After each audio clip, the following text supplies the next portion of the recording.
Hello. Good morning. It's another midnight stream. It's what time is it? See, it's almost 2 a.m. Hope you guys are doing okay. Now we're in Doki Doki Literature Club Part 2. Heart. Okay. Let's get into it. Hey. Where is it? I return.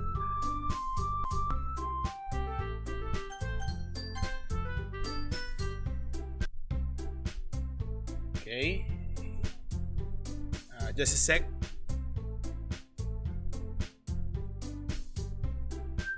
Just have to check something. Okay.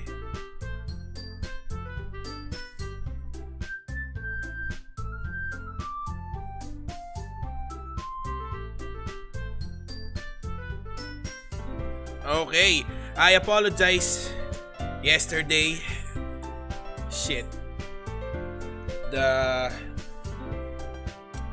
My face cam was blocking the goddamn text bar. Shit. So I took off my border, and hope it goes okay. So let's go. Okay, we're back in the classroom. Monica says, "I'm the last one here again." "Don't worry, I just walked in too." "Were you practicing piano again?" "Yeah." "You must have a lot of determination. Starting this club and now picking up piano." "Well, maybe not determination, but I guess passion. Remember, that club wouldn't be here if it wasn't all for you. And I'm super happy that you're all willing to help out for the festival too." I can't wait for the festival. It's gonna be great." "Eh? Weren't you complaining about it yesterday, Natsuki?" "Well, yeah. I'm not talking about our part of the festival, but it's whole day of school where we get to play and eat all kinds of delicious food." "You sound a bit like Sayori all of a sudden." "Monica, do they usually have fried squid?" "Squid? That's a pretty specific thing to look forward to." "Oh, come on. Are you sure you don't like squid?" "You of all people?" "Eh? I didn't say I don't like it. Besides, what do you mean by you of all people?" "Because it's right in your name. Monica." Oh, must be a Japanese pun, no? "Eh? That's not how you say my name at all. Also, that joke makes no sense in translation." Never mind. Let's just focus on our own event for now, okay?" Fine. Your reactions aren't as fun as Yuri's or Sayori's anyway. Excuse me. Wow. I guess there's kind of some trouble brewing here, you know. Where is Sayori anyway? There you are. Sayori is sitting at the desk in the corner of the room looking down at nothing. Wow. I walk over to her. "Hey, Sayori." I wave my hand in front of her face. "Eh? You're spacing out again." Sorry. Don't mind me. You can go talk to everyone else." Is everything alright?" "Of course. Why would it be? It just feels like you're a little off. Sorry for assuming things. Geez, you worry too much about me." "I'm fine, see?" Sayori shows me a big smile. "Don't let me distract you from having fun with everyone." "Well, alright, if you say so." I worriedly glance at Sayori before turning back towards everyone else. But the conversation has already dispersed, with everyone back at their usual activities. Maybe I should ask Monica if she's noticed anything about Sayori recently. Since they've been preparing for the festival, they must be spending a lot of time together. I timidly approach Monica, who is shuffling through some papers at her desk. "Dong Pak Fu, What's up? Hey, this might sound a little strange, but have you noticed anything up with Sayori recently? Anything up with her? In what way do you mean? Maybe I'm reading into it a little bit too much, but she seems a bit downcast today. Oh, you think so? I can't say I've noticed anything about her. Monica peers across the room at Sayori, who is idly dragging a rubber eraser up and down her desk. Maybe there is something on her mind. But I'm surprised I'm not the one asking you, Tong Pak-fu. You certainly know her a lot better than I do. Yeah, but she's never really like this. She's always talked to me about things that bothered her. But this time, when I asked her, she was really dismissive. Sorry, I know it's not your problem. I just wanted to ask you if you knew anything, so I'll drop it now. No. It's important to me too. I mean, I'm also friends with her. And I also care about the well-being of my club members, you know. Maybe I'll try talking to her myself. Are you sure about that? She seemed like she wanted to be left alone. Are you sure? Maybe she just has a hard time bringing it up with a person of interest. Person of interest? Wow, I'm a dumbass. What do you mean by that? Oh, I'm saying that maybe the thing on her mind is you, Tong Pak-fu. Me? How on earth would you come to that conclusion? Well, I probably shouldn't say too much, but Sayori talks about you more than anything else you know. She's been so much happier ever since you've joined the club. It's like an extra light has turned on inside of her. What? No way. Sayori is always like that. She's always been full of sunshine. It's not any different now than it always has been. You're so funny, Tong Pak-fu. Have you thought that maybe you've always seen her as so cheerful? Because that's just how she is when she's around you. I said too much. I'm sorry, what do I know anyway? I didn't mean to jump to conclusions, so you should just forget about what I said. I tried to talk to her, so try not to think about it for now. Alright. Monica smiles meaningfully. I know she said to forget about it, but I already know that I won't be able to get her words out of my head. Monica stands up from her desk and walks across the room to where Sayori is sitting. I watch her kneel down next to Sayori and gently talk to her, but she keeps her voice so quiet that I can hear her from here. I sigh and sit myself down. I know Sayori told me not to worry about her and to have fun with everyone else, but that's impossible to do when she's behaving like this. Exactly how much do I care about her that I'm letting this weigh me down so much? Now it feels like I'm the only one behaving out of the ordinary, but there's nothing I could do besides wait for Monica. Okay everyone, after some time passes, Monica calls out to the club room. Why don't we share our poems now? Before I know it, everything is back to normal. Everyone goes to retrieve their poems and I do the same.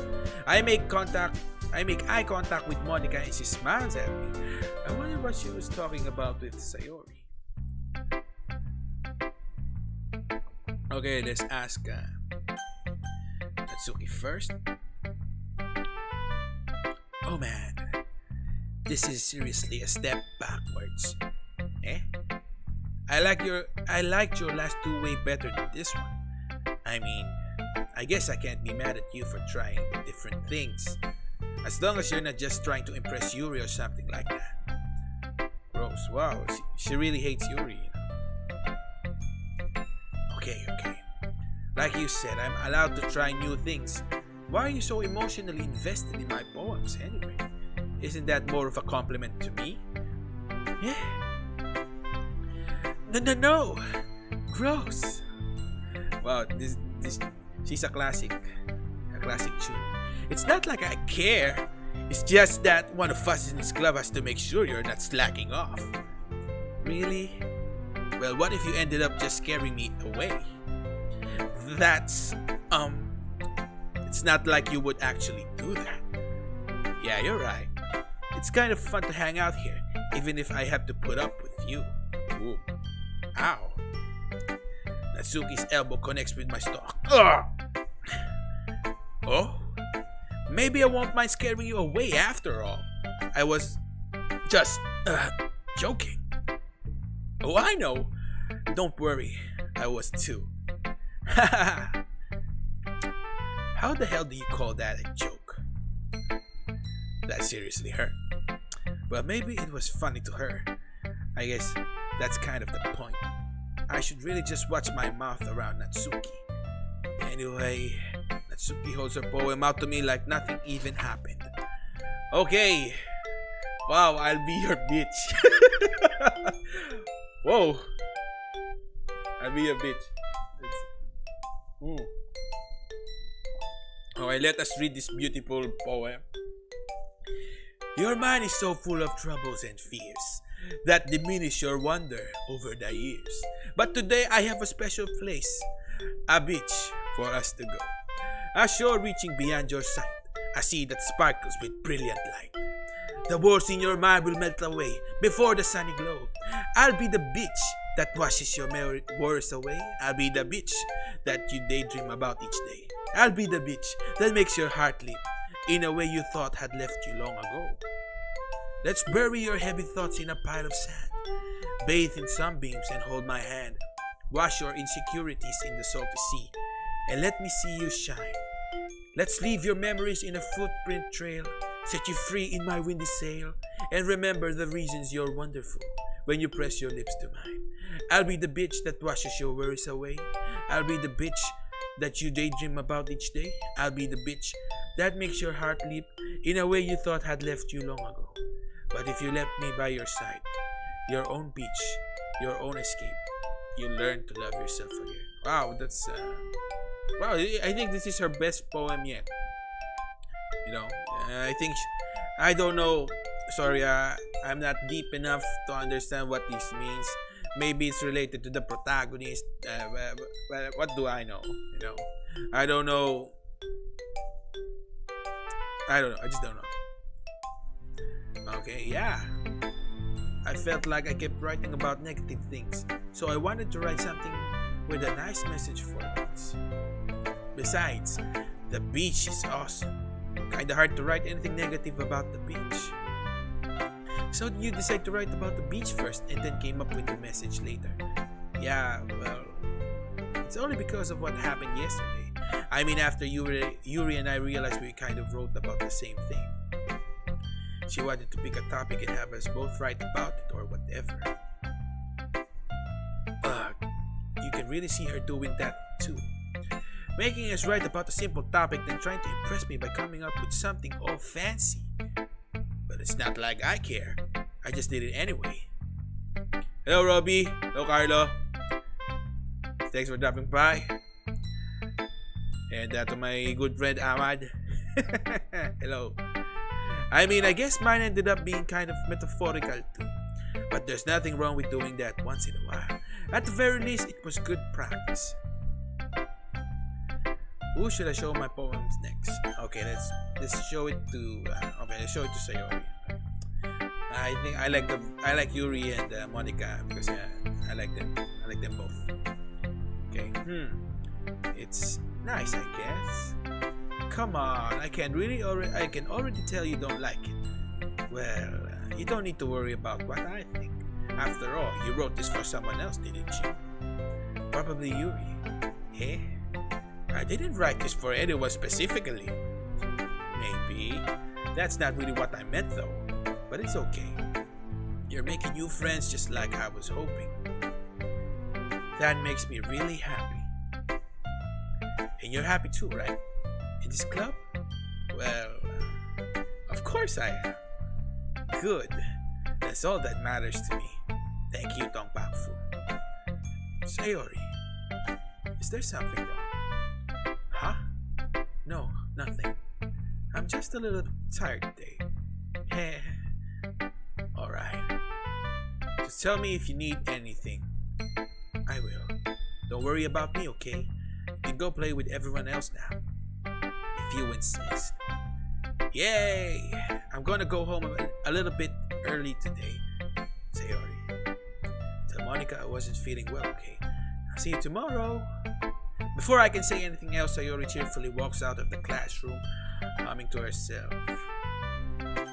Who should I show my poem next? Okay, let me take a break. I just pour some water on my... All this reading is very hard. No, it's not a hentai. It's a gal game. Okay, I just put this here on my my water. Okay. Nice. Okay, I think I'll pick Yuri and Monica, my best girl, for the last. Okay. Is that a hentai? Okay. Tongpaku. This is wonderful. I can feel the emotion that you poured into it. Is this the result of trying what I suggested yesterday? Yeah, I guess so. You did a good job explaining. I really wanted to try giving it more feeling. Wow, it's very cute. Yuri visibly swallows. Even her hands appear sweaty. I'm not used to this. Used to what? I don't know. It's fine. Take your time. Yuri breathes and collects her thoughts. I know what that Yuri likes to think before she speaks, so I offer that patience to her. Yeah, just being appreciated like this, I guess. It probably sounds really stupid, but seeing someone motivated by my writing, it just makes me really happy. Are you saying you've never shared your writing before? Yuri nods. Really? I don't believe it. I really only write for myself. And besides, people would just laugh at me. Do you really think that? Again, Yuri nods. Huh. Even your close friends? For some reason, Yuri doesn't respond. Yuri smiles sadly. Tongpaku, during lunchtime, I eat by myself. Did you know that? It's a great time to find a quiet spot and do some reading. In fact, I always have some books with me. You could say I really enjoy reading. Well, that's one way to put it anyway. But books are so full of amazing and inspiring people. People you want to fall in love with. Or people you just know who would make you really a good friend. Cheerful people who always put a smile on your face, or deep thinkers and problem solvers who discover the mysteries of life. Wow. So when you look at it that way, I'm surrounded by friends every day, you know? And those friends don't laugh at me. They don't tease me for spacing out all the time. They don't make fun of my body type. Wow, really? And they don't hate me for acting like a know-it-all. People who say that about you? I'm not a know-it-all, Tongpaku. It's the opposite. I don't know anything. I don't know how to talk to people. I don't know how to make people see me as normal. I don't even know how to make myself happy. I have all these feelings, and all I can do with them is read and write.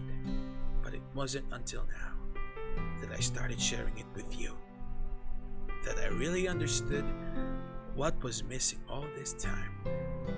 But I really haven't done anything. No, that's wrong. Just being patient and respectful, that's really important to me. I know I'm a difficult person, Tongpaku. I speak too slowly. I second guess myself all the time. I read too deeply into things, but every time you've always treated me just like anyone else. It's so rare that I feel comfortable with myself when I talk to others. But that's why every time I talk to you, I just feel really happy. I see. But I treat you how you deserve to be treated, Yuri. Whoa. Nice line. And if other people don't see it that way, then screw them. I mean, I joined this club hoping I would make friends, and I would say I've had at least one success. Wouldn't you? If you put it that way. Yeah. We really are friends now, aren't we? Wow, she's blushing. Yuri puts her hand in her hands. But This time she's smiling as she does it. Okay, I'm just gonna save it. That's a good progress, good progress. Do you want to show me your poem? Yeah. I do. Let me get it for you. Okay. Wow, another beach. What?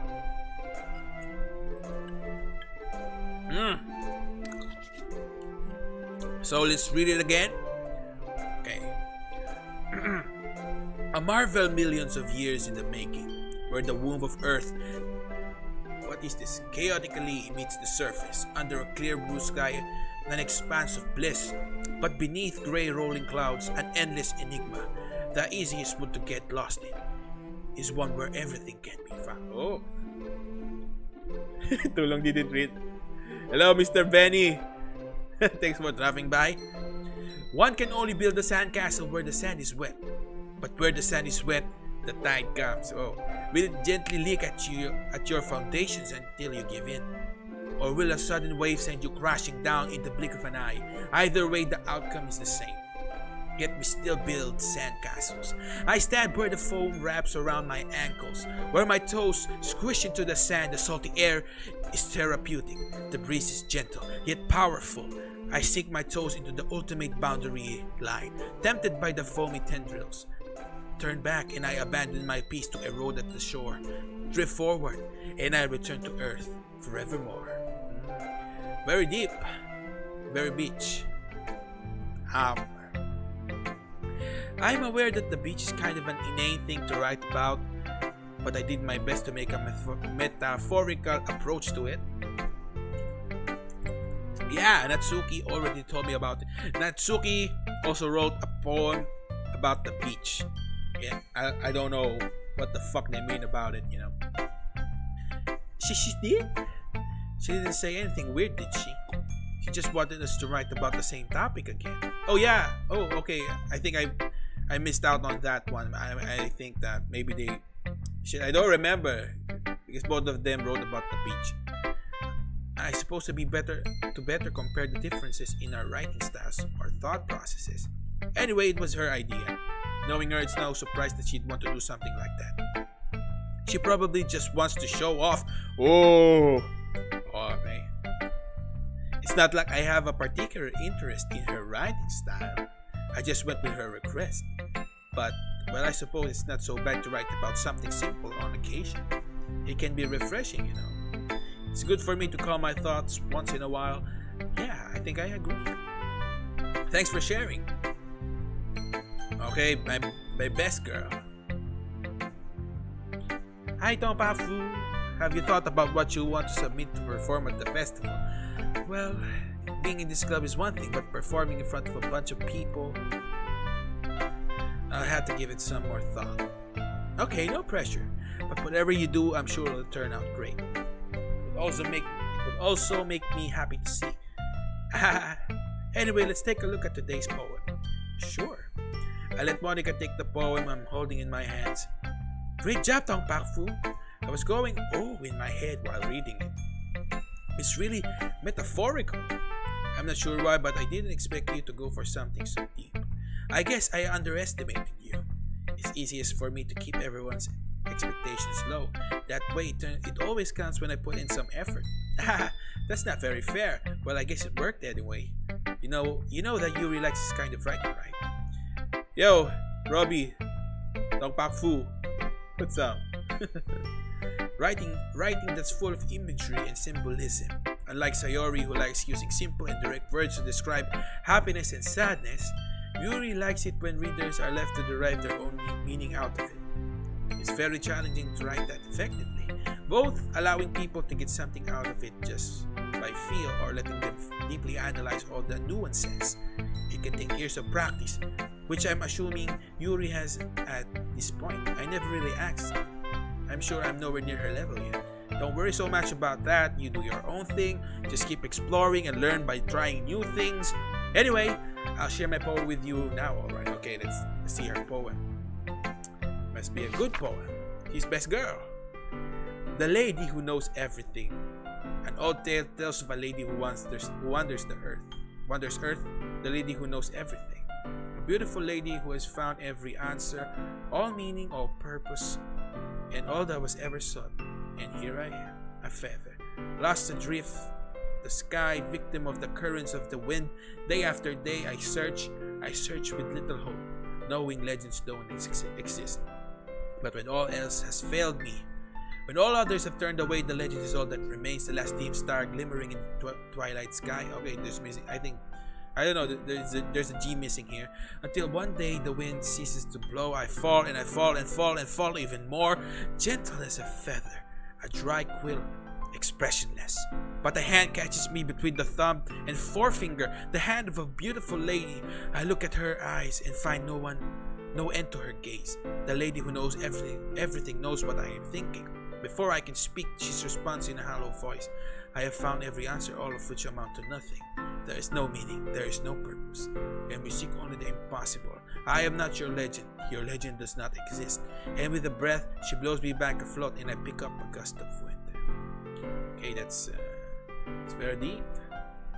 All these poems are deep, man. Shit. I don't understand shit. Fuck.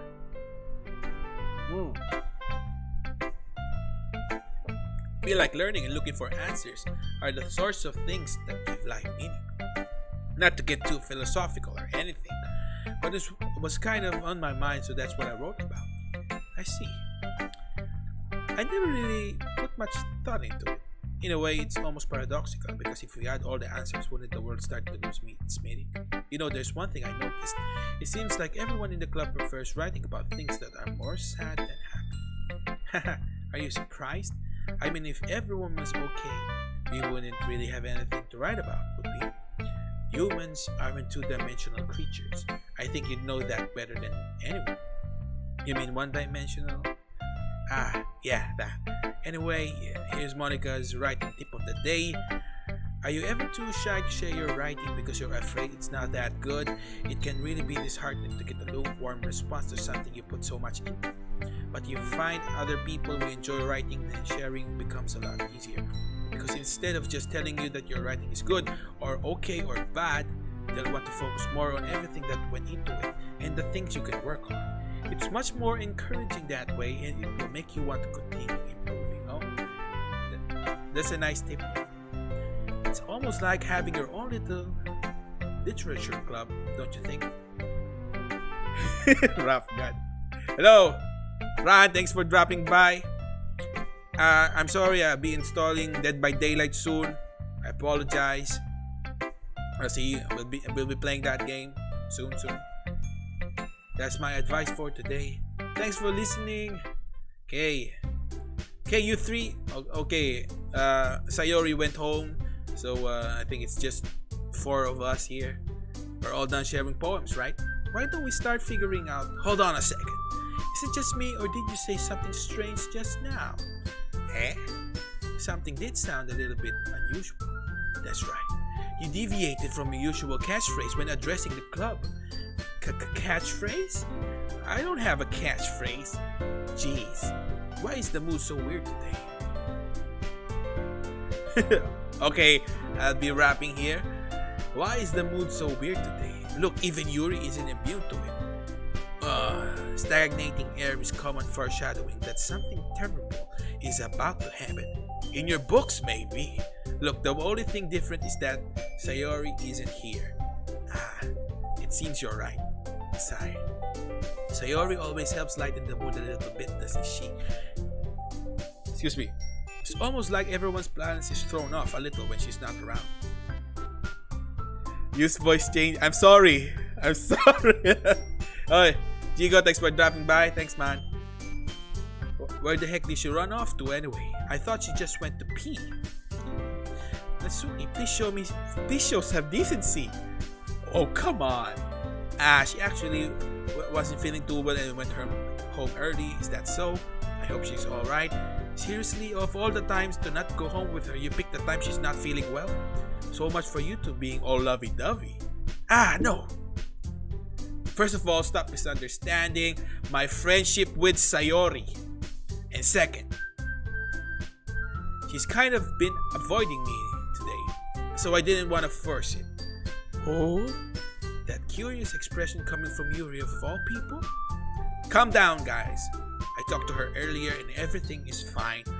What did she say? Anyway, we need to figure out the rest of the festival preparations, so let's decide what everyone will be doing this weekend. I already know what I'm doing. That's right. Natsuki will be making cupcakes, but we might need a lot of them and different flavors. Can you handle that all by yourself, Natsuki? Challenge accepted.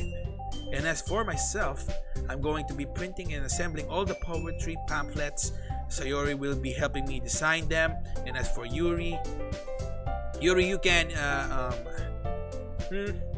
guys, can you help me come up with something for Yuri? Okay. I'm useless, okay? No. That's not it at all. You're the most talented person here, you know. Okay, Natsuki isn't speaking up.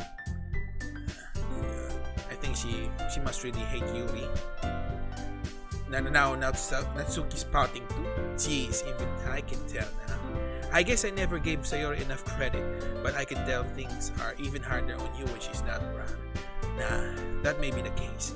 But if I can also be the leader on my own, then I won't grow as a person. So Yuri, you have a beautiful handwriting, you know. So you should make some banners and decorations to help set the atmosphere.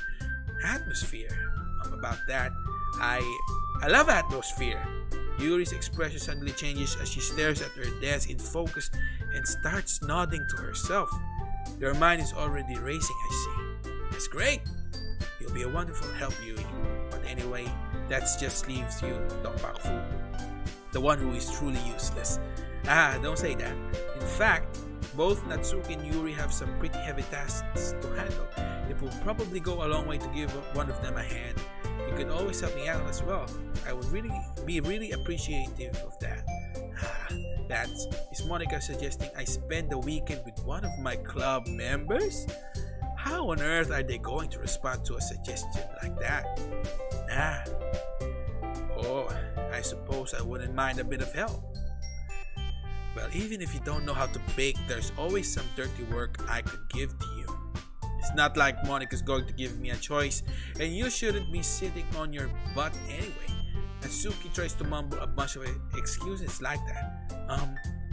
If I recall, Natsuki, you mentioned that you would like to handle baking on your own. Tongpaku may not like to be around you if you only make him out to be a nuisance. So therefore, he may be more suited to assisting with the decorations. Hold on, I never said that. How hard could it be to make a few decorations anyway? Okay, sounds more like you're just making excuses for Tongpaku to... What are you saying? It will be extremely meticulous work. And baking isn't? Just what do you think? Guys, let's settle down for a moment. In the end, I think it's up to Tongpaku to decide how he'd like to contribute. Besides, he hasn't really gotten the chance to spend any time with me yet, you know. Oh shit. They want me! Hey! So I'm sure he's interested in it. You literally just said, I'm surprised as well. Sorry. I wasn't just saying though. Jeez, can't we just settle this already? Yeah. Tongpaku, you're okay with this, right? Yeah. Yes, Yuri's best girl. Tongpaku, you're okay with this, right? No, Monica's best girl, sorry. But Yuri's very cute too. Big boobs too. Very nice boobs. Nice boobs. Of course. Very well. In that case, everyone looks straight at me. But of course I'm... Okay, shit, this is very hard. I think I need some water. I need some fucking water. I need some water to contemplate the decision. But sorry, my friends, I would have to go with Monica because she's the best girl, and you know she's the best girl, man. And she reminds me of a girl from high school. She was also class president. No, she wasn't president, but she was intelligent, very intelligent too, you know. Okay. Gosh. Fuck you guys. I'm going to choose Monica. Fuck you. I'm sorry. Bitch. Well, I guess I should probably be helping Monica. Yeah, you picked me. Hold on 1 second. Yeah, okay, fine. Monica, you're the one who needs. The childhood friend is always the best, you shit. I thought the girl. Ano? What near house? Fuck you, man. That happened a long time ago.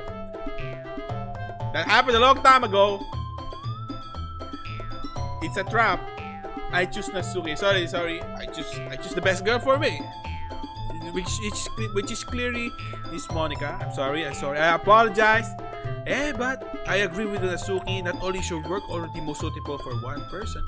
Okay, they're not letting me choose the best girl. But Tong Pak-fu was the one who... that doesn't matter. You were the one who scared him into picking you in the first place. You're the club president, Monica. You're supposed to make responsible decisions for the club.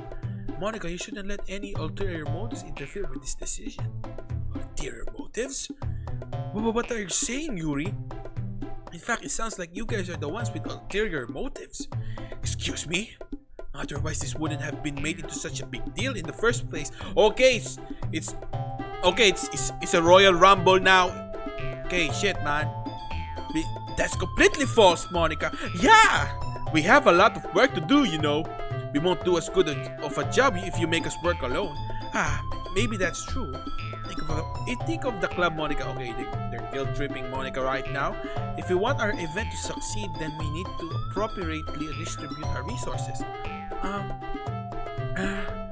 So are you going to do the right thing, President? Okay. I get it. Excuse me. Sigh. It's technically most logical for Tong Pak-fu to help one of you two. So, I guess that's what we'll do. Fuck! I can't choose my best girl. Okay. This is a very hard choice. Small boobs, big boobs, and the childhood friend. We got the cutesy tsundere type, and the stoic silent type, reading type. I don't know. Okay. Fuck you, man. Okay, I'll choose Yuri for you. Since it's your first request, Mr. Ran. Well, I'll probably be most useful for helping out Yuri. Me? Are you serious? Why would you? Natsuki, I can already tell you're about to say something mean. No. I was just saying. So you'll be helping Yuri then, Tong Pak-fu? Yeah, that's what I'm going to do. I'm glad. I have a bad habit of overthinking these sort of things, so I think your assistance will be very useful. That's great to hear. Natsuki, will you be able to handle the baking yourself? I mean, yeah. I already said I would be fine. Okay. Everyone can tell that Natsuki is feeling a little sour, okay? So is that everything we needed to go over? Yeah, that should be about it. Are you guys excited? Well, excited may not be the right word, but I suppose I'm looking forward to it a little bit. Do you feel the same way, Tong Pak-fu? Me? I guess you could say I'm interested to see how it will turn out. That's good enough for me. What about you, Natsuki? Natsuki? What? Why is everyone yelling at me? I didn't even do anything. No, that's not what I meant at all. Yuri anxiously glances between everyone in the room. I'm sorry for this. I don't really know why Tong Pak-fu picked me. And also, your cupcakes are the best cupcakes I've ever had. They go really well with my tea. And nothing that I do for the event will compare to that. So I get it. I'm kinda surprised though. Why? Well, I'm the one acting immature. I already know that. But you're trying to cheer me up all of a sudden. And I know I'm not very good at it. I'm sorry if I said something bad. Natsuki isn't the only one surprised. Monica and I are also taken aback by Yuri's words. Okay, they're making up. And she already has trouble with own words. Trying to cheer someone up must be far out of her own comfort zone. moment, I begin to understand. Yuri was trying to sound like Sayori. Okay? Even if it didn't work perfectly, I can tell that she tried to say something Sayori would say at a time like this, because Sayori would always help everyone smile and feel good about themselves. No, I kinda appreciate it. I'm sorry for making a big deal out of nothing, but I'm going to say this. You better bet that my cupcakes are going to be the best part of the whole event. I believe you. Yeah, I hope to see everyone do their best, but with that, there's nothing more for today. So I guess it's time for us to head out. Alright, let's get out of here then. Everyone packs up their things. I start to follow Monica and Natsuki out of the door as they chat between each other. Tongpakfu. Okay. She wants I turn around. Sorry. I realized that I don't have any way of contacting you this weekend. Oh, you're right. I can't believe that slipped out of my mind. Should I give you my phone number? I think that would be the best way. Yes. Alright then. Yuri and I exchange phone numbers. Okay. Then I'll be stopping by your house on Sunday. Eh? My house? Oh. Is that a problem? No, not at all. I just thought that I would be the one going to your house, since I'm the one helping you. Yeah. I suppose that makes sense. But if you don't mind, I think I would prefer going to your house. Alright. In that case, it won't be a problem. I decided not to press Yuri for a reason. It's not like it should matter much either way, so I'll just need to make sure my own room is clean. I hope I manage to make myself useful in some way. I'm not nearly as creative as you are. Don't underestimate yourself, Tongpakfu. I think that will make a very productive team, even if you only chose me because you felt bad or something. Caveman mentality. What? Magical journey. What? Even if you only chose me because you felt bad or something. Wait, you don't actually think that, do you? I don't know. It's difficult to come up with any other reason you may have chosen me. You're forgetting that the one reason with the most common sense. I chose to help you because that's what I want to do. But Yuri thinks to herself with an extremely tense expression. Yuri, you're overthinking this. You wanted me to point out when you're overthinking, right? I didn't realize. I'm telling you I want to. That's all there is to it. Do you believe me? Yuri thinks really hard again. She looks straight into my eyes for a long while. I believe you. She believes me. As if it took her tremendous effort, Yuri finally says that and relaxes her expression. And I'm really looking forward to Sunday. Yeah, I am too. After that exchange, I made my way out of the door and Yuri follows. Okay? I can't believe this. Yuri's going to be coming to my house on Sunday? My anxiety shoots through the roof. Even though I've gotten pretty used to handling her at this point, there's no telling what might end up happening when we're outside of school. More than that, she told me that she was looking forward to it. Is this the chance I have to make something happen between us? Or is it too early for that? Go, go, go! Only time will tell. But until then, I won't be able to take my mind off of it. I seriously can't wait. Okay. Nice. It's already Sunday. I've been getting increasingly anxious about Yuri's upcoming visit. I keep telling myself there's no reason to be nervous, but it doesn't help much. Magical journey at my house. Fuck you, Lubrication is the answer. You know, I use this, no, I won't be telling that. Fuck this shit. I'm live. Someone might watch this and they might think I'm a pervert. Well, I am a pervert, but I should shut the fuck up. I keep telling myself there's no reason to be nervous, but it doesn't help much. Yuri is clearly an introvert and also an intimate person in general. There's no doubt that she'll open up a little bit when it's just the two of us. Meanwhile, we've been texting occasionally. No, I won't be telling some story shit. She was extremely apprehensive at first, but it wasn't long before I was already learning more about her. But putting Yuri aside, I haven't heard a thing from Sayori since she left the club early the other day. What is that clip? I'm sorry. I don't know that function yet.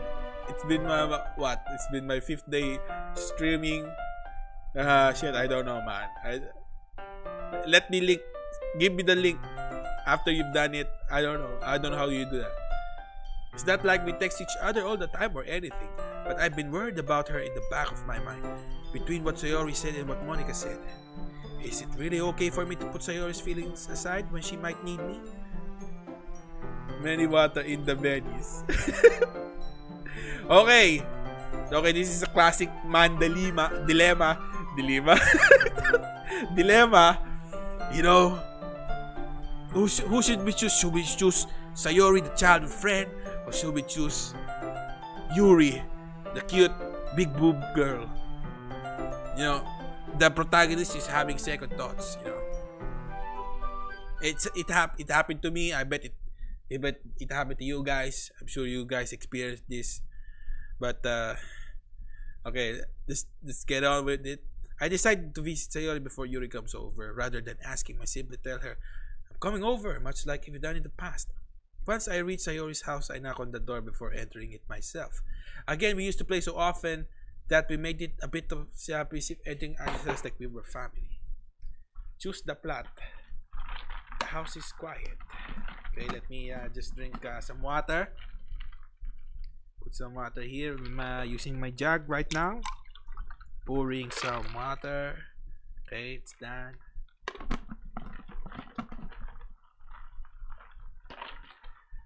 Whew. Okay, the house is quiet. Sayori isn't anywhere on the first floor, so assume she's up in her room. It's already strange of her not to run down and greet me. I head up to her bedroom while I finally find her. Sayori? Hi, Tongpaku. I sit down in her room. Sayori forces a smile, but it's easy to tell that she's different. There's a minute of silence between us. You haven't come over like this in a long time, have you? I guess you're right. It's been a long time. Not much has really changed, has it? Sayori's room is as messy as it's always been. I also recognize the same stuffed animals and wall decorations that she's had for years.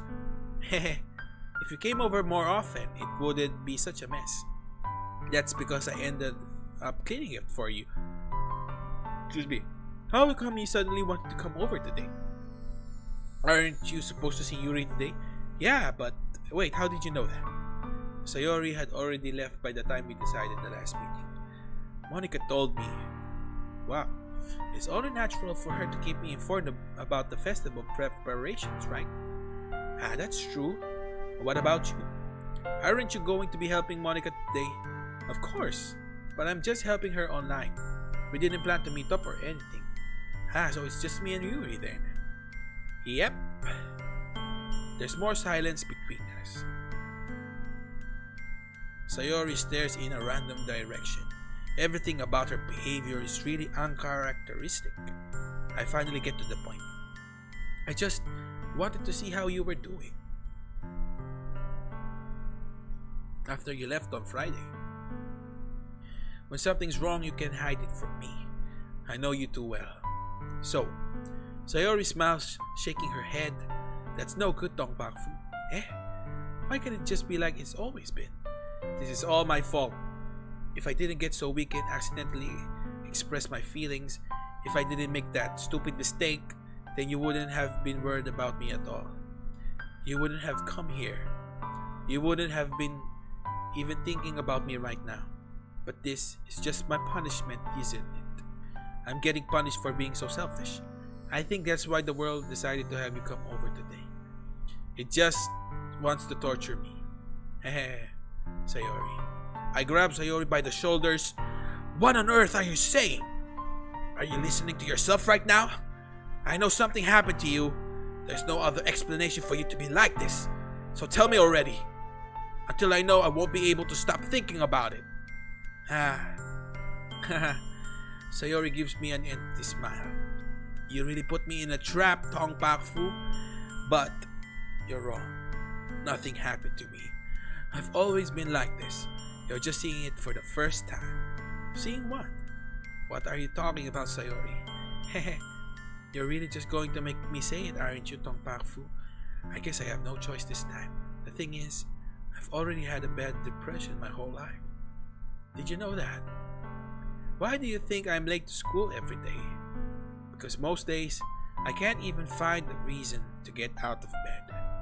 What reason is there to do anything when I fully know how worthless I am? Why go to school? Why eat? Why make friends? Why make other people put their energy and caring to waste by having them spend it on me? That's what it feels like. And that's why I just want to make everyone happy, without anyone worrying about me. I'm in shock. Oh, that's some pretty heavy shit. I can't even figure out how to respond. How is it possible that Sayori kept this from me the entire time that I've known her? Did she really want so badly for me to just not think about her? Yes, Mr. Benny. We will protect. Why, Sayori? Why is it that you've never told me about this? It almost feels like I've been betrayed as your close friend. Because if I knew, I would have done everything I could to support you. Even if there's only so much that I could do, I would have tried a little bit harder to make every day a little bit better for you. That's why I'm your friend. All you had to do was tell me. You don't understand at all, Tong Pak Fu. Why do you think I didn't tell you? Because if I told you, then you would have to waste effort caring about me instead of doing important things. I don't want to be cared about. It's bittersweet when people try to care about me. It feels nice sometimes, but it also feels like a bat being swung against my head. That's why I want so badly for you to make friends with everyone else. Helping everyone be happy together is the best thing for me. But then I discovered something else too. Seeing you make friends and get closer with everyone in the club, it feels like a spear going through my heart. So that's why I decided the world just wants to torture me. Every path leads to nothing but hurt. You're right. That I don't understand. I don't understand your feelings at all, Sayori. But I don't need to understand. Whatever it takes for me to help you to stop hurting, that's what I'll do. No, Tong Pak Fu, there's nothing at all. The only thing that could have helped is if everything could be like it always was. But I was selfish. I finally showed you what a horrible person I am. Tears streaked down Sayori's face. I made you join the literature club because I was selfish, and I was punished by my heart hurting in a way that I couldn't understand.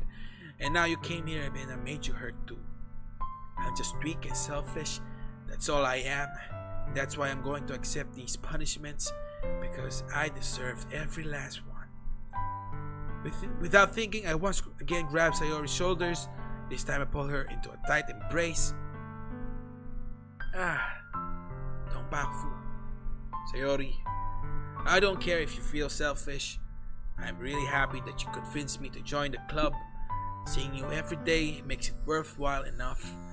If I make friends with everyone else, then that's just a bonus. But please never underestimate how much I care about you. I wouldn't have it any other way. Tong Pak Fu. Sayori isn't hugging me back. Despite my arms being wrapped around her, Sayori's arms remain at her sides. She starts sobbing next to my ear. No, don't do this to me. Please don't do this, Tong Pak Fu. Sayori barely manages to speak between her sobs. I don't know if I'm doing the right thing, but all I want is for her to know that I care. If you have it in you to call yourself selfish, then you have to let me be selfish too. No matter what it takes, I'll do it, Mr. Jigs. I'll figure out what needs to change. I'll make these things these feelings go away, and if there's anything that you need me to do, then you'd better tell me. I'll get mad if you don't. I don't know. I don't know. I don't know. Gently, Sayori finally puts her arms around me in return. I don't know anything.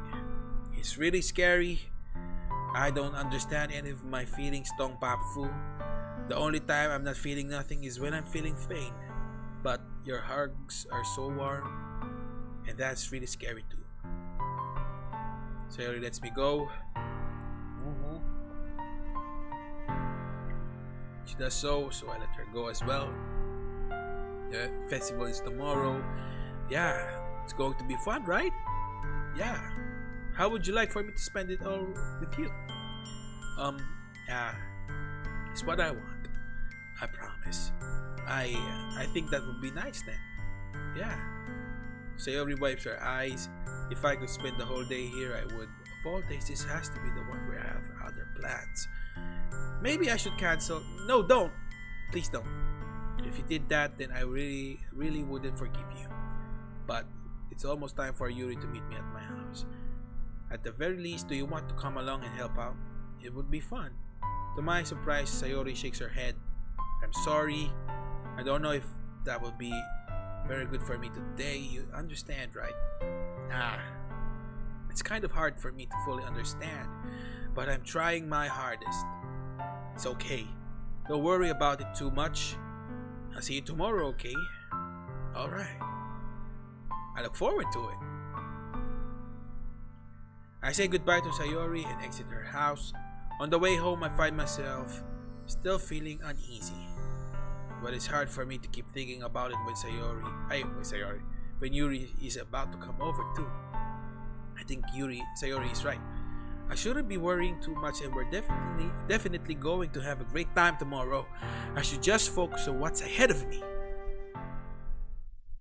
As I approach my house, I see something that makes me feel a moment of panic.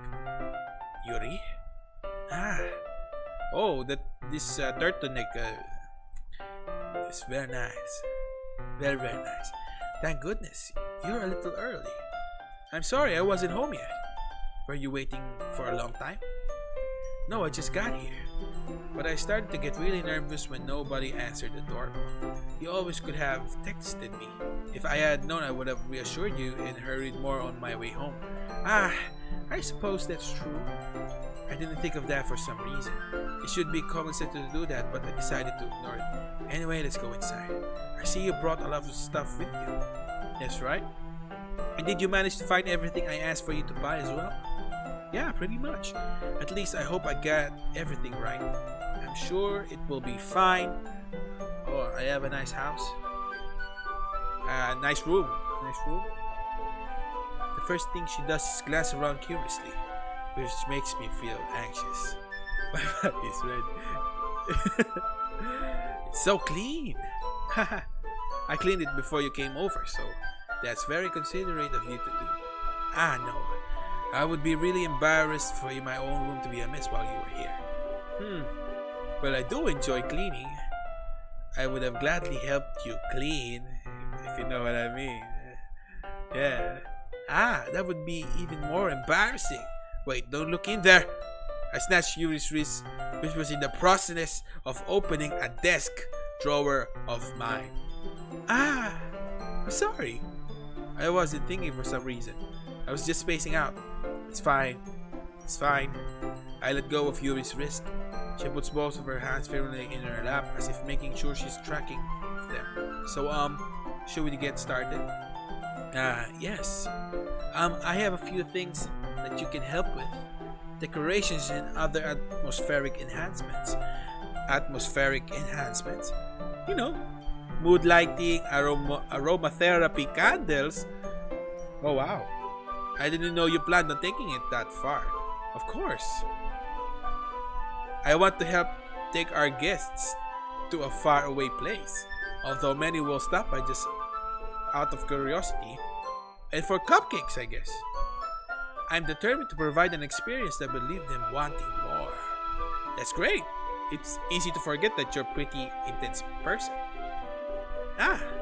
Intense? I guess that's the best way to put it. Is that a bad thing? No, not at all. It's something that I like about you, actually. Is that so? That makes me feel relieved. Kind of happy. Yeah, no need to be so anxious. You can relax a little. Relax. I brought some things for relaxation. I was going to use them during the poetry event. Oh yeah? Like what? Let's see. Yuri rummages through her bag. She pulls out a few candles. And a wooden cylinder shaped object. I did some shopping on my hair here, so I happen to have this in my bag. I plan to cover the windows in black paper and use the candles to light the room. Okay. My bad. I think that would be amazing, don't you? Yeah, that would be really neat. What's the wooden thing though? This? It's a diffuser for essential oils. What? Do you guys know dildo baggage? So what is this? Do you know what this is? What's a diffuser? What's it? Do you put the essential oils and then it just explodes and then I don't know. I don't know what is a diffuser. Please let me know in the comments. I don't know what that shit is. Okay, let's get back to it. How familiar are you with aromatherapy? Not familiar at all.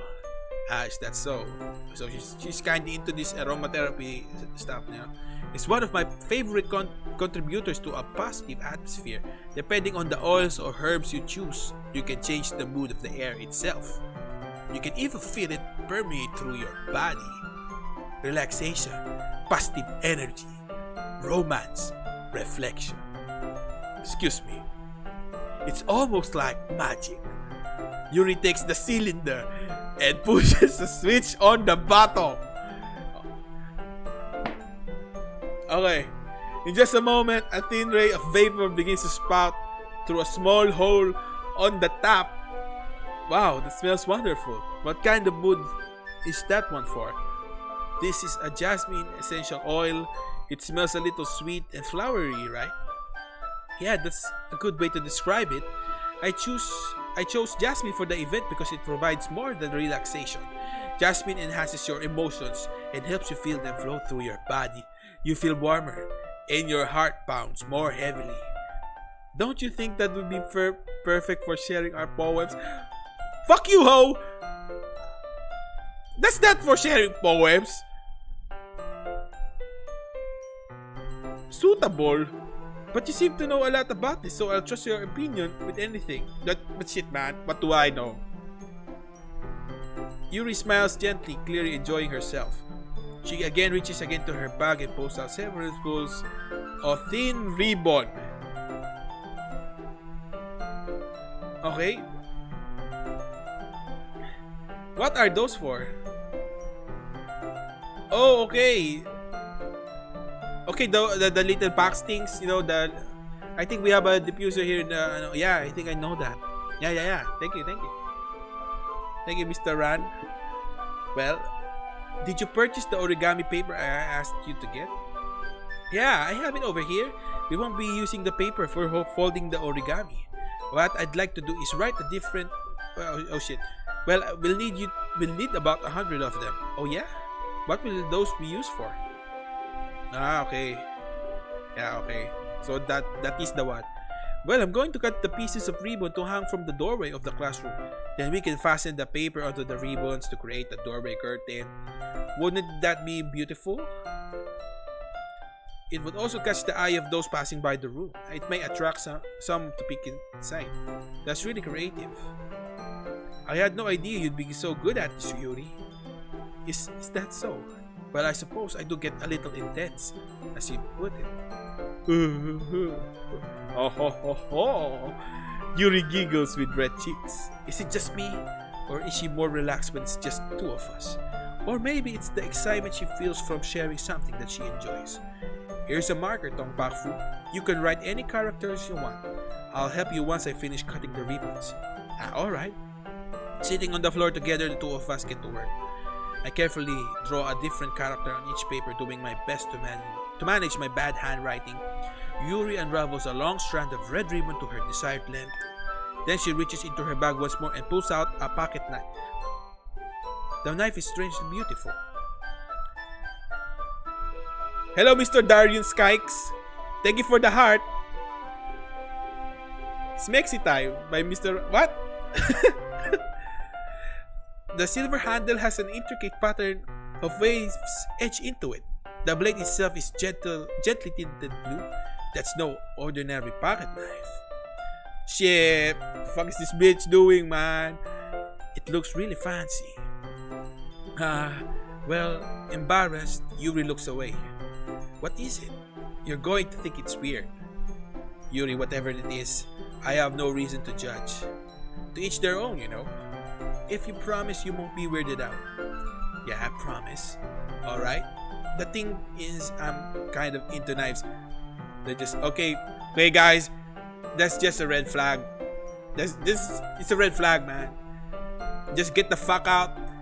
If someone says they're into knives, if you're courting a girl, she says she's into knives, just get the fuck out. I can't help, and she can't help it, man. Come on, man. I don't know, and she doesn't even know what it is. The combination of craftsmanship and the feeling, another red flag, and feeling of danger, maybe. What am I saying? Please don't think I'm weird for this. You're laughing at me. No, I'm not laughing at you. It's just funny how nervous you got about sharing. It's an interesting thing to be into, I guess. But I guess it kind of suits you. Okay. No, I'm not kink shaming. Shit, man. Dude. She just might stab you, man. She just might stab you. You know?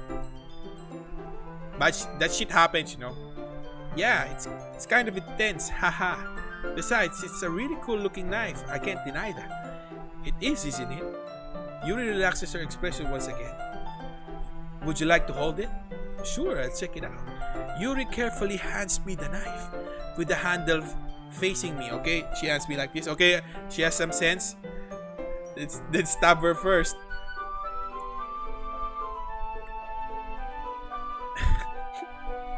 I take it and turn it around in my hands. Okay, turn it around. It feels heavy and extremely solid. Where do you even get a knife like this? Curious of its sharpness, I feel the point of the knife with my index finger. Ah! Dong Bak Fu! Why do you do that? I didn't expect it to be that sharp. I barely touched it at all. It's my fault. I should have warned you. This knife is extremely sharp. It can cut through skin like it's paper. Oh no. A small drop of blood trickles down the side of my finger. Yuri takes my hand and gives the wound a closer look. Okay? She stares at it and noticeably fidgets. If you're squeamish, I'll go wash it off now.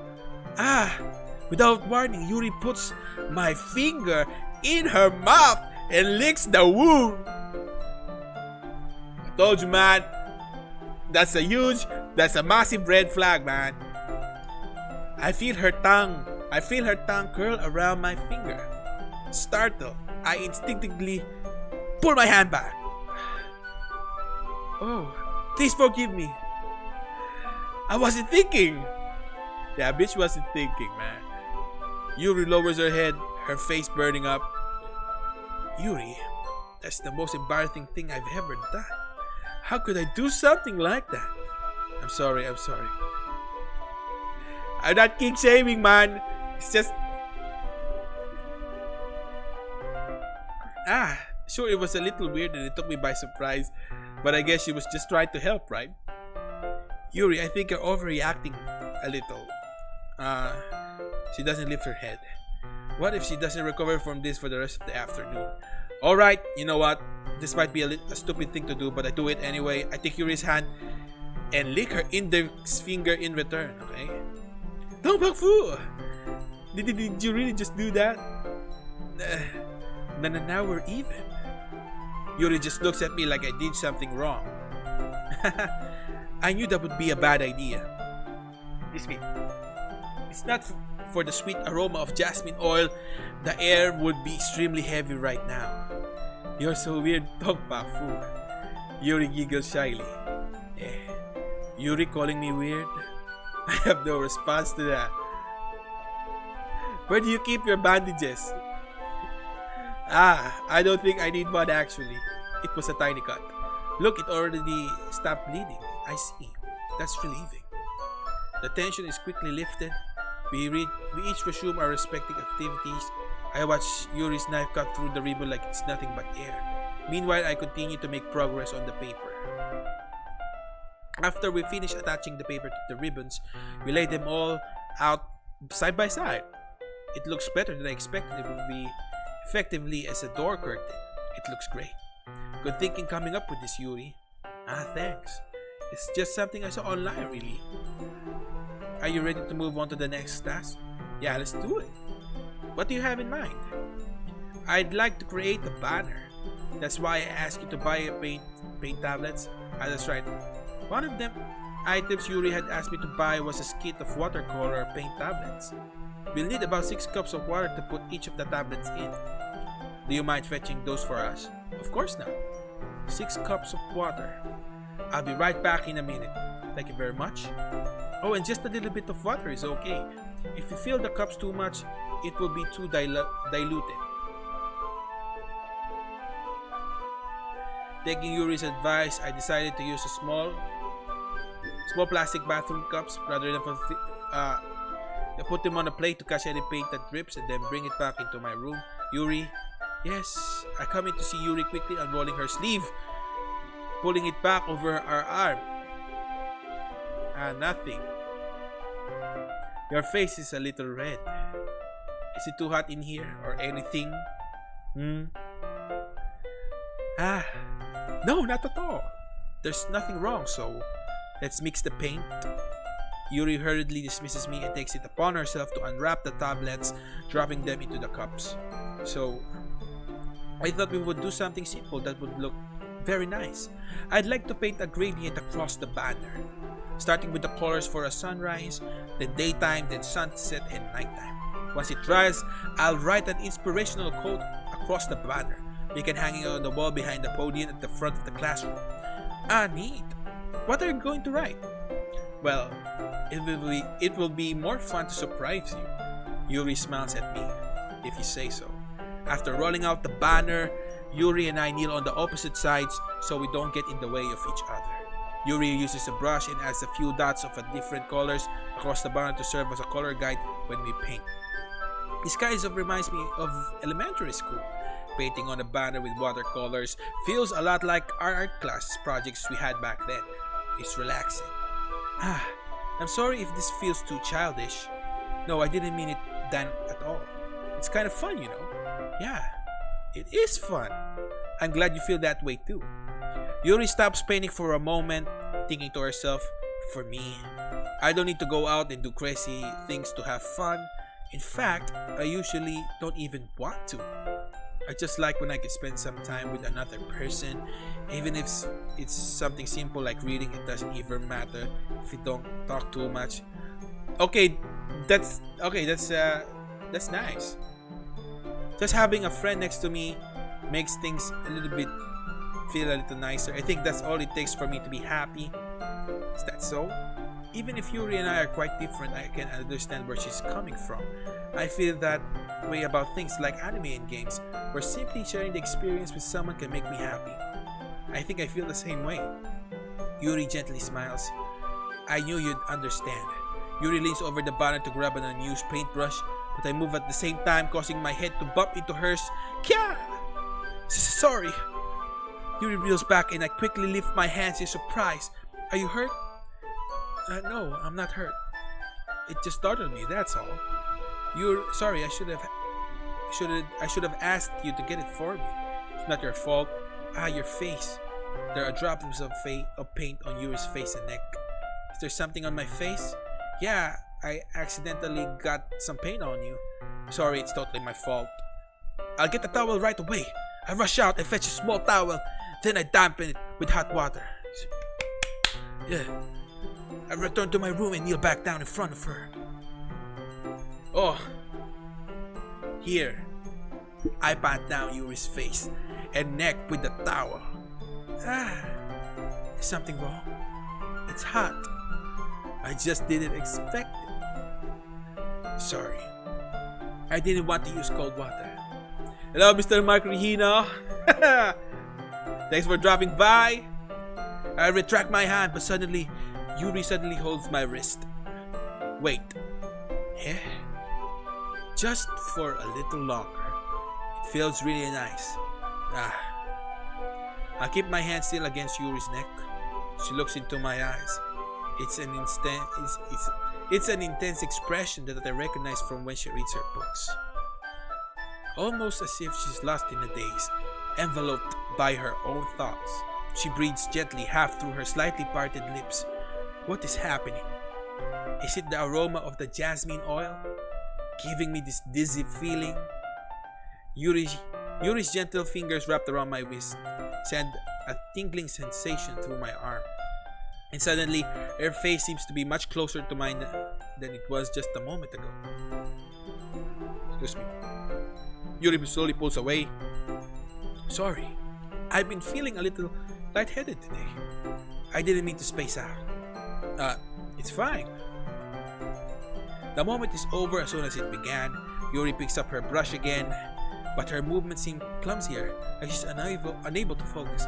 I remain silent, forced to ignore the event that just transpired. I hesitantly retrieve my own brush and continue following Yuri's example. That should do it. I finished filling the night sky with white dots that look like stars. Looking at the banner as a whole, it's very pretty and natural looking. I think it came out better than I expected. I'm really happy with the results. Yeah, me too. Are you going to add the lettering now? Not yet. It needs to dry first. That's true, but won't that take a while?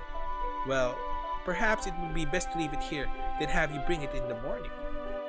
I can do the lettering in the classroom before our event starts. Is that okay? That's totally fine. Wonderful. In that case, I don't think there's anything more for us to do here. Phew. Hahaha. So you say that like you're glad it's over. Was I wrong to assume that you were at least enjoying yourself a little bit? No, it's not that. I'm just glad that we managed to get everything done. I see. I am too. I was a little concerned about time. I need to start making dinner soon. So you don't have any time left? I was secretly hoping we would have extra time after finishing the work. Well, Yuri thinks to herself, I think it would be too irresponsible of me to wait a bit much longer. I'm sorry. I was hoping there would be more time as well. It's probably my fault. Sorry for being such a slow worker. No, it's not your fault at all. And the important thing is that we got everything done all right. Yeah. So, I shouldn't be disappointed or anything. Gathering all her things, Yuri seems to look a little bit downcast. I understand why. It sounded like she really gets the opportunity to spend time with friends in a relaxed environment. But that doesn't mean this is the last time it can happen. Okay, we're walking her out. Once Yuri packs up, I walk her out the front door. Thank you very much for having me today. No problem, I'm glad I was able to help. Just let me know if there's anything else you need to bring me tomorrow. I will. Well then, Yuri fidgets. I guess I'll see you tomorrow. Wait, I kind of say that without thinking. About today, it's fine that we didn't have as much time as we wanted, because we can do this again. Hehe, boy. Whenever you want, you can come over, or we can go out somewhere. I forgot you don't like going out much. As I stumble over my words, Yuri simply smiles bashfully.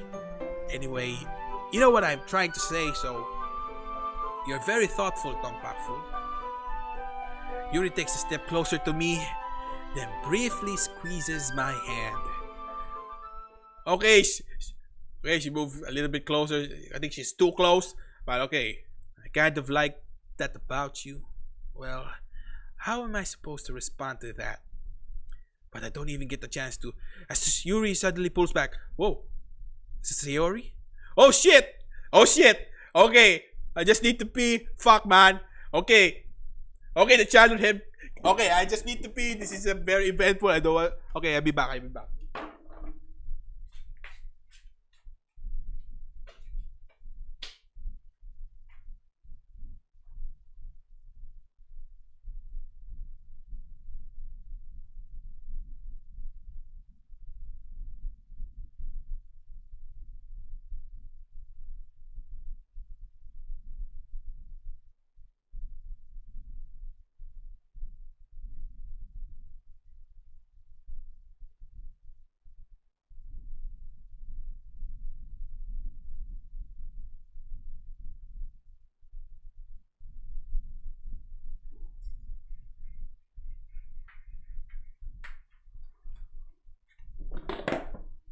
Sorry, my bad, my bad.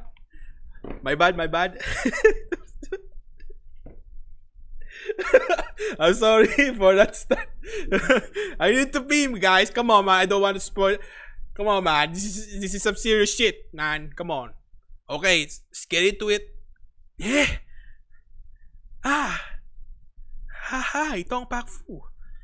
Sayori. Just now, we weren't. It's okay, Tong Pak Fu. I just stopped by to say hi. Um. Well, it's nice to see you. I'm sorry, but I'm already on my way to leave. Oh, really? That's too bad. I'm sorry, but we'll be all together at the festival tomorrow, so that's fine, right? Of course. Sayori beams. Yes. So I'll see you tomorrow. I'm not. Okay, bye. I'm sorry. I'm sorry. Clearly embarrassed, Yuri hurries off. Sayori waves goodbye after her. Sayori, I thought you didn't want to come over today. Okay, we're going to have the talk. We're going to have the talk right now. Let us be clear of the feelings. Well, I tried staying in my room, but my imagination was being really mean to me. So I had... Wow. So her imagination was being mean to her, and she had to see that shit. This fuck. So I had to come here and see it for myself. See what? What are you talking about? You know how much fun you were having, how much fun you were having with Yuri, and how close you got to her. It makes me really happy that you've made such good friends. That's all that matters to me. Tears start to fall down Sayori's face. That's all that matters to me. Why am I feeling this way, Tong Pak Fu? I'm sorry, guys. Not my fault, man. Come on, man. I'm supposed to be happy for you. Why does it feel like my heart is splitting in half? It hurts so much. Everything hurts so much. This would be so much better if I could just disappear. Sayori, don't say that. It's true, Tong Pak Fu. If I wasn't here, then you wouldn't have to waste your sympathy on me. We're going full shit on this. You would have to put up with me being selfish. Monica was right. I should just... Monica was right about what? Sayori, what I said before is true. I'm not going to let this continue. Caring about you like this isn't the burden your mind is making it out to be. It's something that makes me happy. It's something that I wouldn't trade for anything else. So even if it takes an entire lifetime, I'm going to be by your side until you don't feel any more pain. But Sayori looks away. I put a hand on her shoulder to reassure her. I'm scared, Tong Pak Fu. I'm really scared. What are you scared of, Sayori? I'm scared that I might like you more than you like me. Sayori, it's true, isn't it? I was weak and started to like you too much. I did this to myself. Tong Pak Fu. I like you so much that I want to die. That's how I feel. And that's enough, Sayori. I don't want you to hurt anymore. I slide my hand down Sayori's arm and squeeze her hand in my own. Do you remember how I said I always know what's best for you? Do you still believe me? Wordlessly, Sayori nods. Even if you don't understand all of your own feelings, I know what you need the most right now. Hey, and that's what I'm going to give to you. Hey. Okay, shit, man. Do we friend zone her? Or do we say I love you? Shit. Fucking shit. Now we need to contemplate this for a bit more. I'll be drinking some water. You give the D? Do we give the D? Do we give the D? Actually, I am in favor of giving the D. But do we give it? Okay. Okay, we give her the D and the F. We give it all. We give her the full alphabet. A, B, C, D, E, F, G. We give it to her. Just let me get this sweet water to my lungs, to my throat. Okay, let us give her the D. I love you, Sayori. I love you. Let's forget about Yuri and Monica. But you know, no, real talk. I think she brought the diffuser, you know, for that to happen, you know. About Yuri, yeah? I think she okay.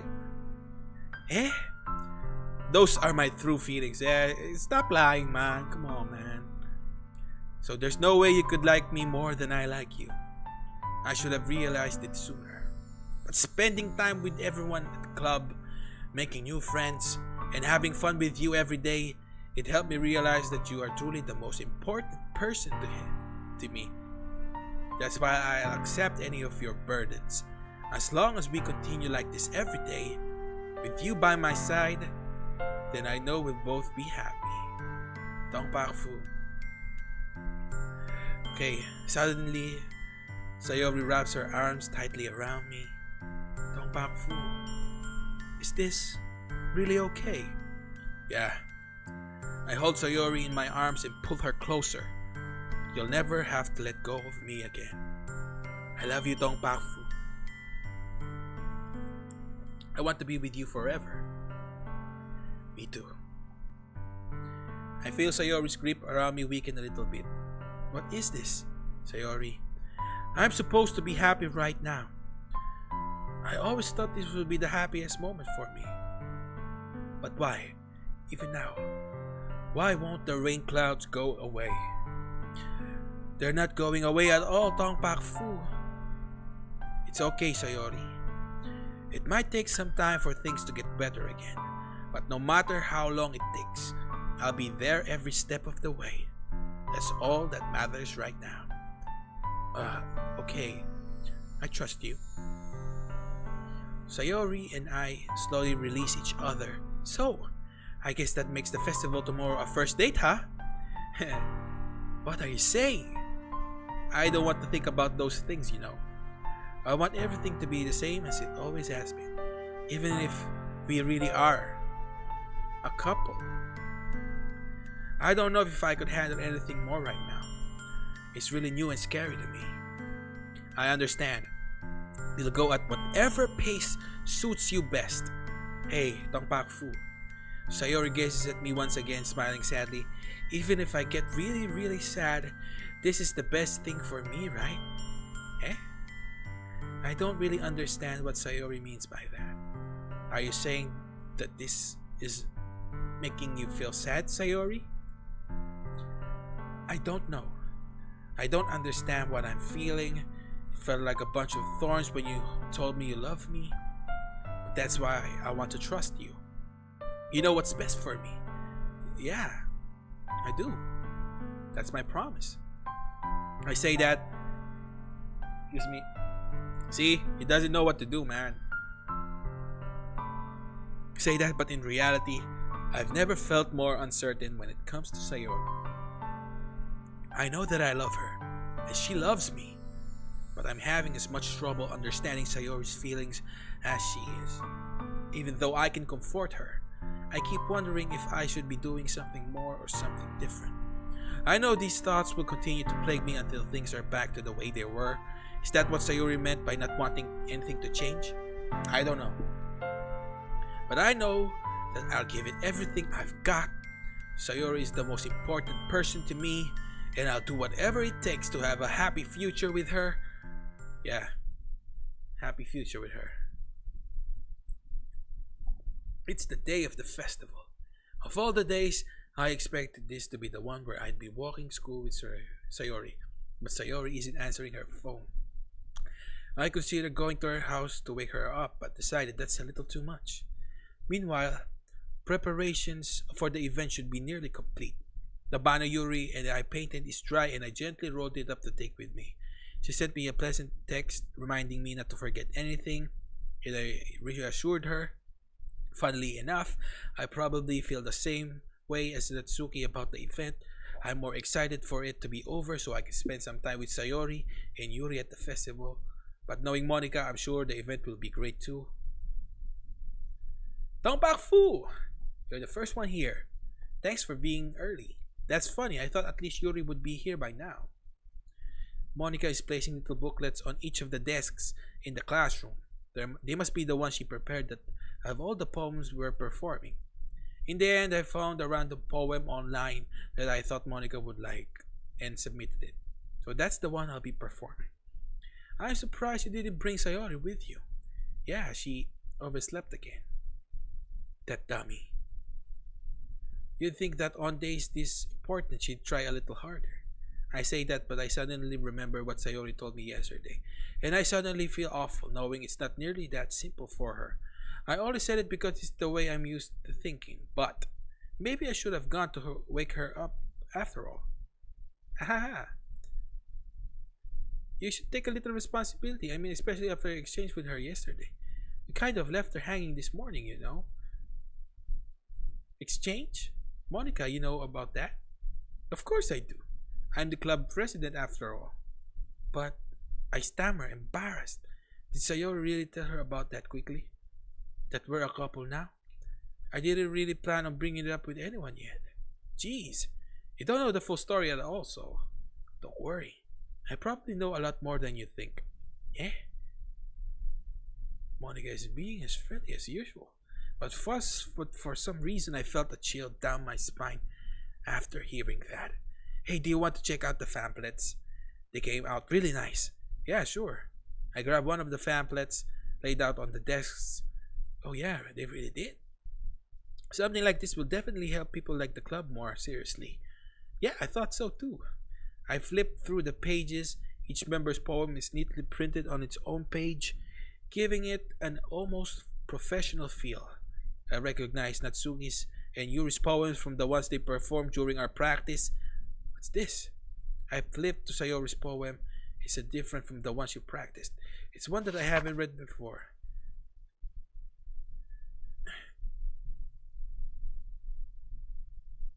Shit!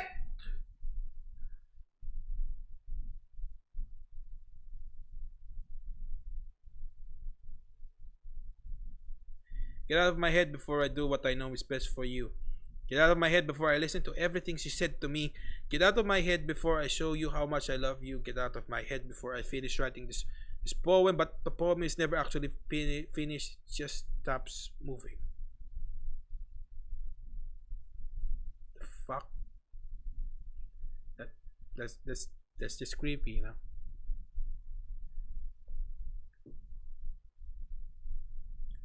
As this reading the poem, I get a pit in my stomach. Tongpak Fu, what's wrong? Nothing. This poem feels completely different from everything else Sayori's written. But more than that, I changed my mind. I'm going to get Sayori, so nah. But alright, try not to take too long, okay? I quickly leave the classroom. I just might save the game. Shit, I forgot to save. Shit. Strain yourself. Monaco's that out after me. I quicken my pace. What was I thinking? I should have tried a little bit harder for Sayori. It's not a big deal to at least wait for her or her to wake up. Even the simple gesture of walking her to school makes her really happy. Besides, I told her yesterday that things will be the same as they always have been. That's all she needs and what I want to give her. I reach Sayori's house and knock on the door. I don't expect an answer. She's not picking up her phone either. Like yesterday, I opened the door and let myself in. Sayori, she really is a heavy sleeper. I swallow. Shit, this is something amazing. Picking her up, that really is something that a boyfriend would do, isn't it? In any case, it just feels right. Okay. Outside Sayori's room, I knock on her door. Sayori, pick up, dummy. There's no response. Shit! What the fuck? I really don't want to enter the room like this. Is it kind of breach of privacy? But she really leaves me no choice.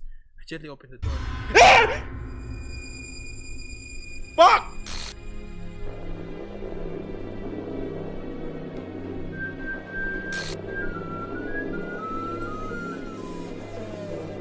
What the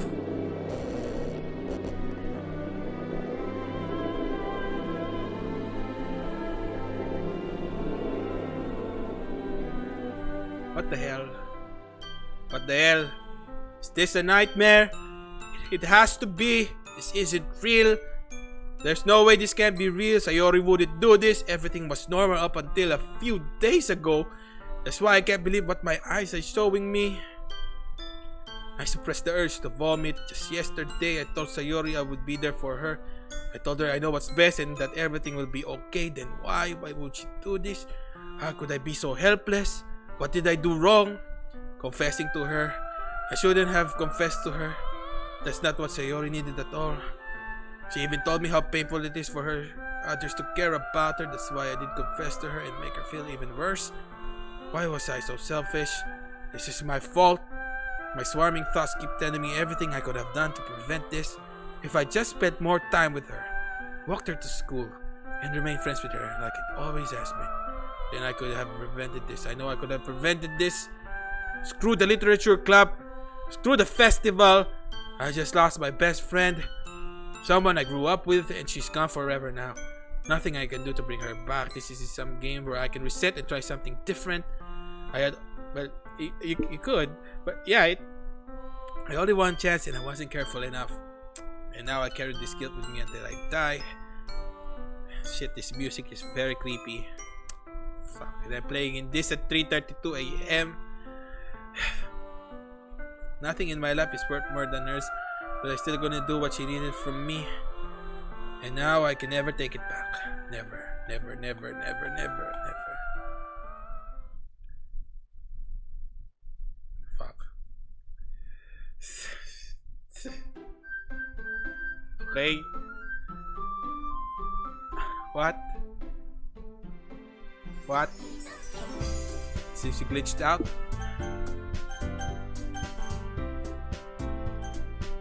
What? Okay, I'm going to fucking take a break right now. Shit, man. What the actual fuck? What the fuck?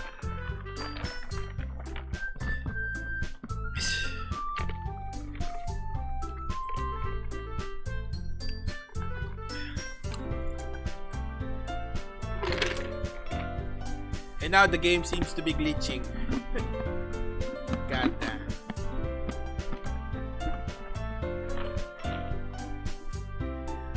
Okay, let me just read the comments.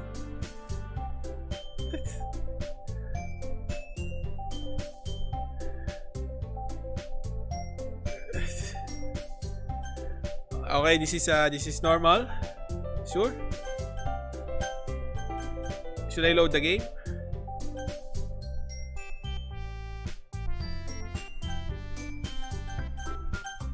Fuck, man. I'm playing this at 3:30, 3:30 a.m. Fuck. Shit. Okay, let's do this. What the fuck? What the fuck? I see an annoying girl running toward me from the distance, waving her arms in the air like she's totally oblivious to any attention she might draw to herself. The girl is blah blah blah blah. My neighbor and good friend since we were children. Different route. Start a new game, inuman na. Hey guys, we'll do so. We'll drink as soon as possible when the virus is gone. Okay, the girl's name is not reading. You know, the kind of friend you've never see yourself making out today, but it just kind of works because you've known each other for so long. Moral lesson, do not give the D. We used to walk to school together on days like this, but starting around high school, she would oversleep more and more frequently and I would get tired of waking up. But if she's going to chase after me like this, I almost feel better off running away. However, I just sigh idle in front of the crosswork and let Abajabaju catch up to me. Oh fuck!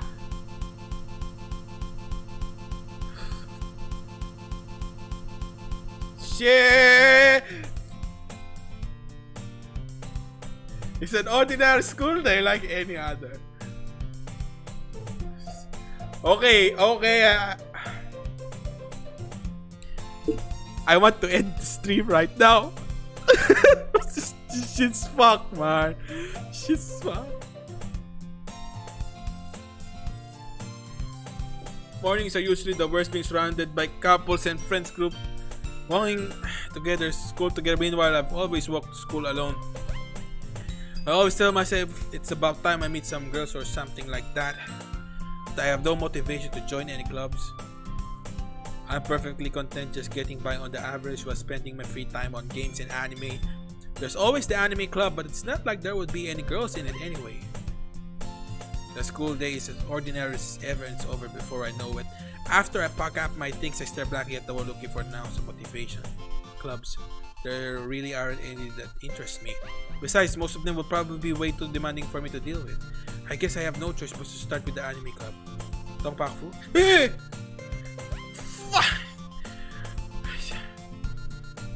Shit. Oh my goodness. I totally didn't expect to see you here. It's been a while, right? Yeah, it has. Monica smiles sweetly. We do know each other well. We rarely talk, but we were in the same class last year. Monica was probably the most popular girl in class. Smart, beautiful, athletic. So having her smile at me so genuinely feels a little. What did you come in here for anyway? Oh yeah, I've just been looking for some supplies to use for my club. Do you know if there's any construction paper in here? Or markers? I guess you could check out the closet. You're in the debate club, right? Aha, about that, I actually quit the debate club. Really? You quit? Yeah. To be honest, I can't stand all of the politics around the major clubs. Feels like nothing but arguing about the budget and publicity and how to prepare for events. I'd much rather take something I personally enjoy and make something special out of it. In that case, what club did you decide to join? I'm starting a new one. Okay,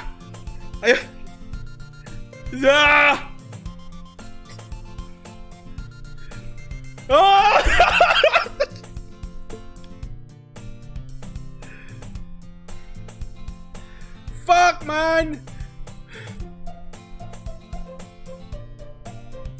Fuck, man!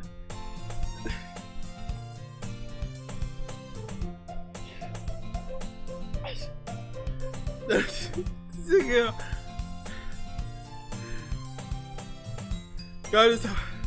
Okay, I can't read it. It's very hard for me to read right now. This game is fucking creepy. It's creeping me the fuck up. It's creeping me the fuck up, man. It's kind of embarrassing, but there are only 3 of us so far. Okay. Sayori is fucking missing, man.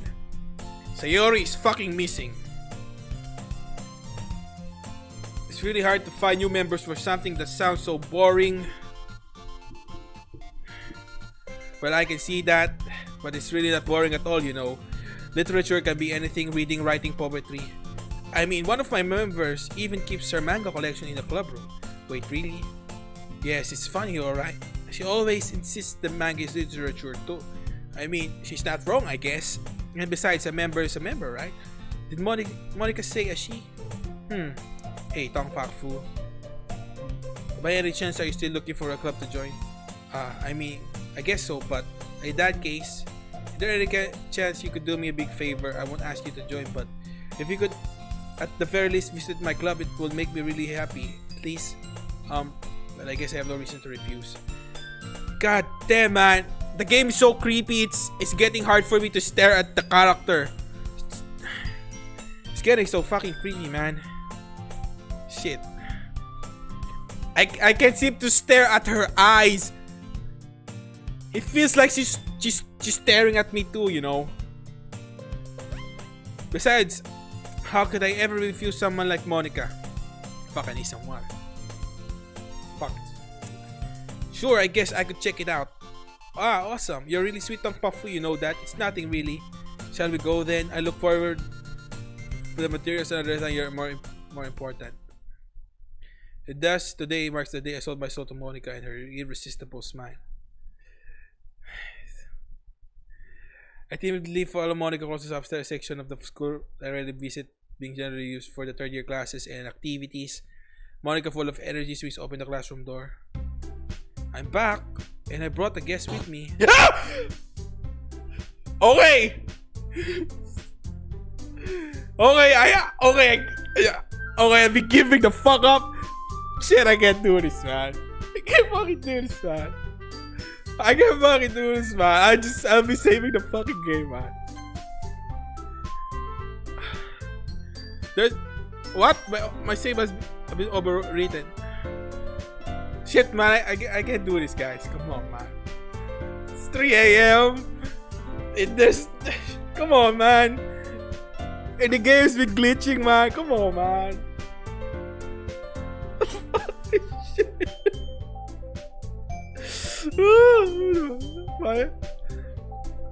Okay, thank you, Mr. Darius, guys.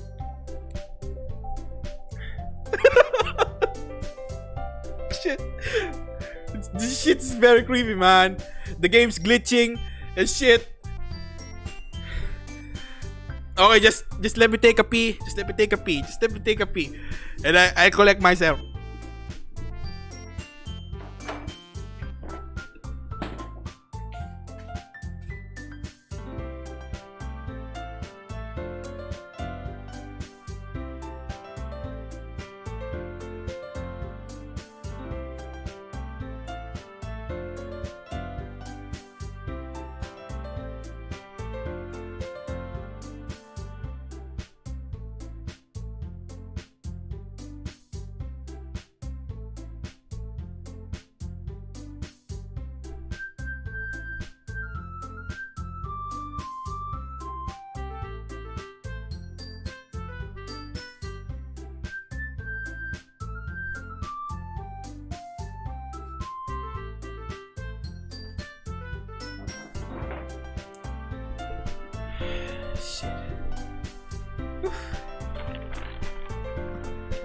I'll just get some water.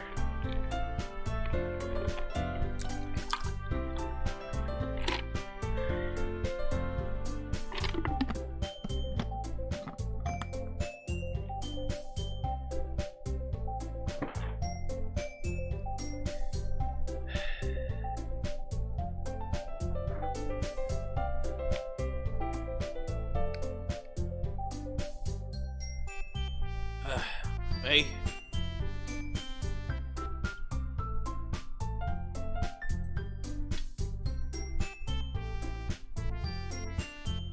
Okay guys, I'm going to play the game for the next 10 minutes. I'll just go about 2 hours and fuck it. I'm going to end the stream. God damn. Okay. Whew. Whew. Okay. I can do it. A guest. Seriously, you brought the boy. Okay. I can do this. This is fucking creepy game. Way to kill the atmosphere. Don't be me, Natsuki. Okay, I'm sorry. I'm sorry if I'm weak. This shit's creepy, man. Come on, man. Come on, man. This is some scary shit, man. Don't be me, Natsuki. But anyway, welcome to the club, Tongpakfu. All words escape me in this situation. This club is full of incredibly cute girls. Let me guess. You're Monica's boyfriend, right? What? No, I'm not. Natsuki. God. The girl with the sour attitude whose name is apparently Natsuki is one I don't recognize. Her small figure makes me think she's probably a first year. Anyway, this is Natsuki's energetic as usual. And this is Yuri, the vice president. It's nice to meet you. Mature and timid, seems to have a hard time keeping up with someone like Natsuki. Yes, it's nice to meet both of you. So I ran to the top of the class and decided to come check it the club. Isn't that great? Wait, Monica, didn't I tell you to let me know in advance before you brought anyone new? I was going to well, you know. Sorry.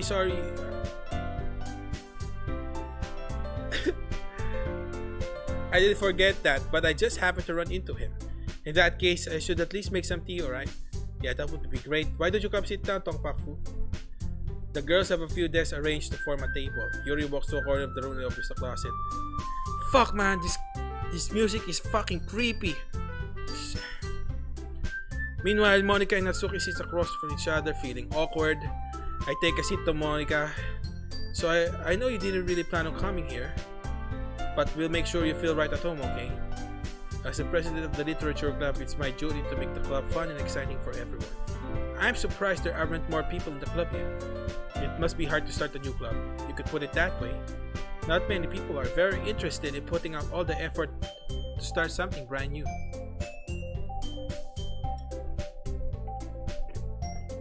Especially when it's something that doesn't grab your attention like literature. You have to work hard to convince people that you're both fun and worthwhile. But it makes cool events like the festival that much more important. I'm confident that we can all really grow this club before we graduate. Right, Natsuki? Well, I guess. Natsuki reluctantly agrees. Such different girls all interested in the same goal. Monica must have worked really hard to find these two. Yuri returns to the table carrying a tea set. She carefully places a teacup in front of each of us before setting down the teapot in the middle. You keep a whole tea set in this classroom? Don't worry, the teachers gave us permission. After all, doesn't a hot cup of tea help you enjoy a good book? I guess. Hey, don't let yourself get intimidated. Yuri's just trying to impress you. Hey, that's not insulted. Yuri looks away. I mean that, you know, I believe you. Well, tea and reading might not be a pastime for me, but I at least enjoy the tea. I'm glad. Yuri faintly smiles to herself in relief. So, Tongpakfu, what kind of things do you like to read? Well, considering how little I've read these past few years, I don't really have a good way of answering that. Manga. I don't know, man. I don't know if this is a new game or something. Guys, can you let us know if this is a new game or something? Shit, Sayori just fucking gone, man. She disappeared and the game's fucking glitching, man. I mutter quietly to myself, half joking. Natsuki's head suddenly perks up. Yeah, I used the... I don't know, man. I clicked where the new game letter is supposed to be, but it just glitched, you know. Fuck. It looks like she wants to say something, but she keeps quiet. Not much of a reader, I guess. Well, that can change.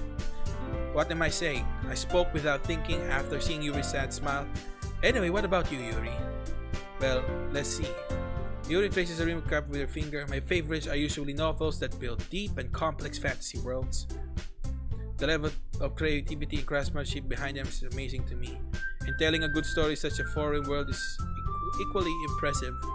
Yuri goes on, clearly passionate about her reading. She seemed so reserved and timid since the moment I walked in, but it's obvious by the way her eyes light up that she finds her comfort in the world of books, not people. But you know, I like a lot of things. Stories with deep psychological elements usually immerse me as well. Isn't it amazing how a writer can so deliberately take advantage of your own lack of imagination to completely throw you for a loop? Anyway, I've been reading a lot of horror lately. Fuck. I think that's a flag. That's a jump scare flag. You know what's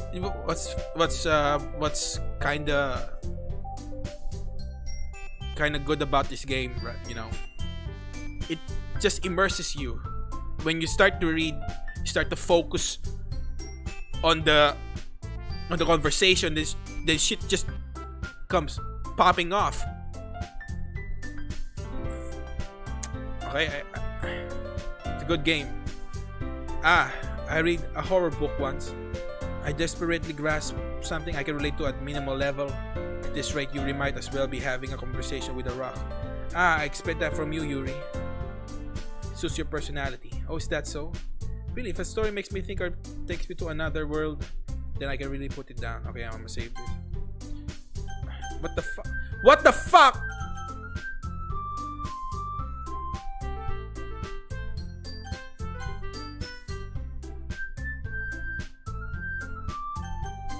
What?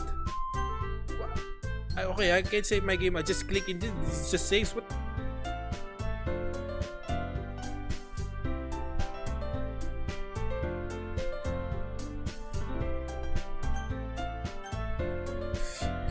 Okay, there's just 4 minutes left for me, guys. Fuck this shit. Fuck it, man. Ah!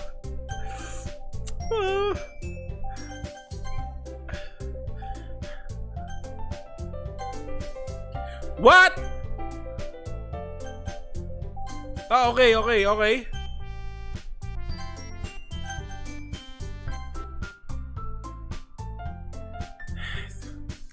Surreal horror is... Fuck, bitch! Why you talking about surreal horror, man? Surreal horror is often very successful at changing the way you look at the world, if only for a brief moment. Ugh, I hate horror. Oh, why's that? Well, Natsuki's eyes darted from me for a second. Never mind. That's right, you usually like to write about cute things, don't you, Natsuki? Well, what? What gives you the idea? You left a piece of scrap paper behind the last club meeting. Looked like you were working on a poem. Don't say it out loud. And give that back. Fine. Natsuki, you write your own poems? Well, I guess sometimes. Why do you care? I think that's impressive. Why don't you share them sometime? No. Natsuki averts her eyes. You wouldn't like them. Not a very confident writer yet. I understand how Natsuki feels. Sharing that level of writing takes more than just confidence. The truest form of writing is writing to oneself. Okay? Yeah, I'm contemplating my life decision. Shit, man.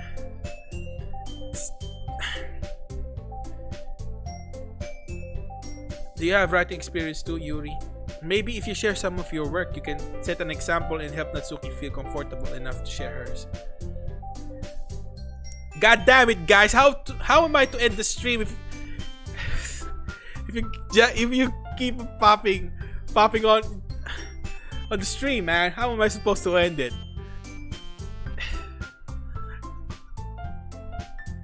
I guess it's the same for Yuri.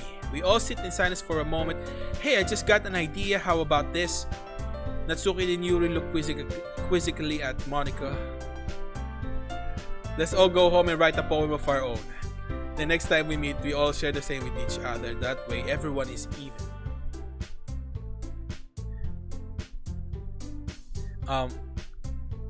Fuck you guys. I mean, I thought it was a good idea. Well, I think you're right, Monika. We should probably start finding activities for us. I didn't decide to take the responsibility of vice president after all. I need to do my best to nurture the club as well as its members.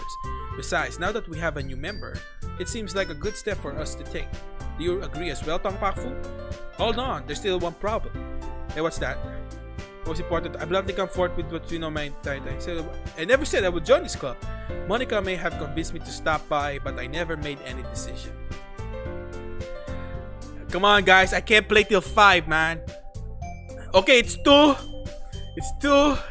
It's already 2 hours. And I think I'm going to end the stream. I think I'm going to end the stream right now. Okay. Fuck, why is it now 14 people? What the fuck? What the actual fuck?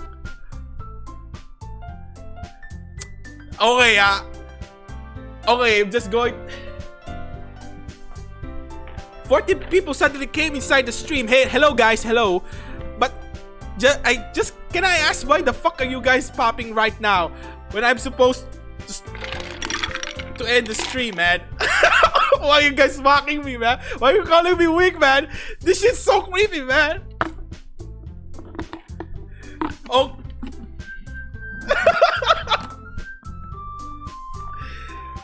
Okay.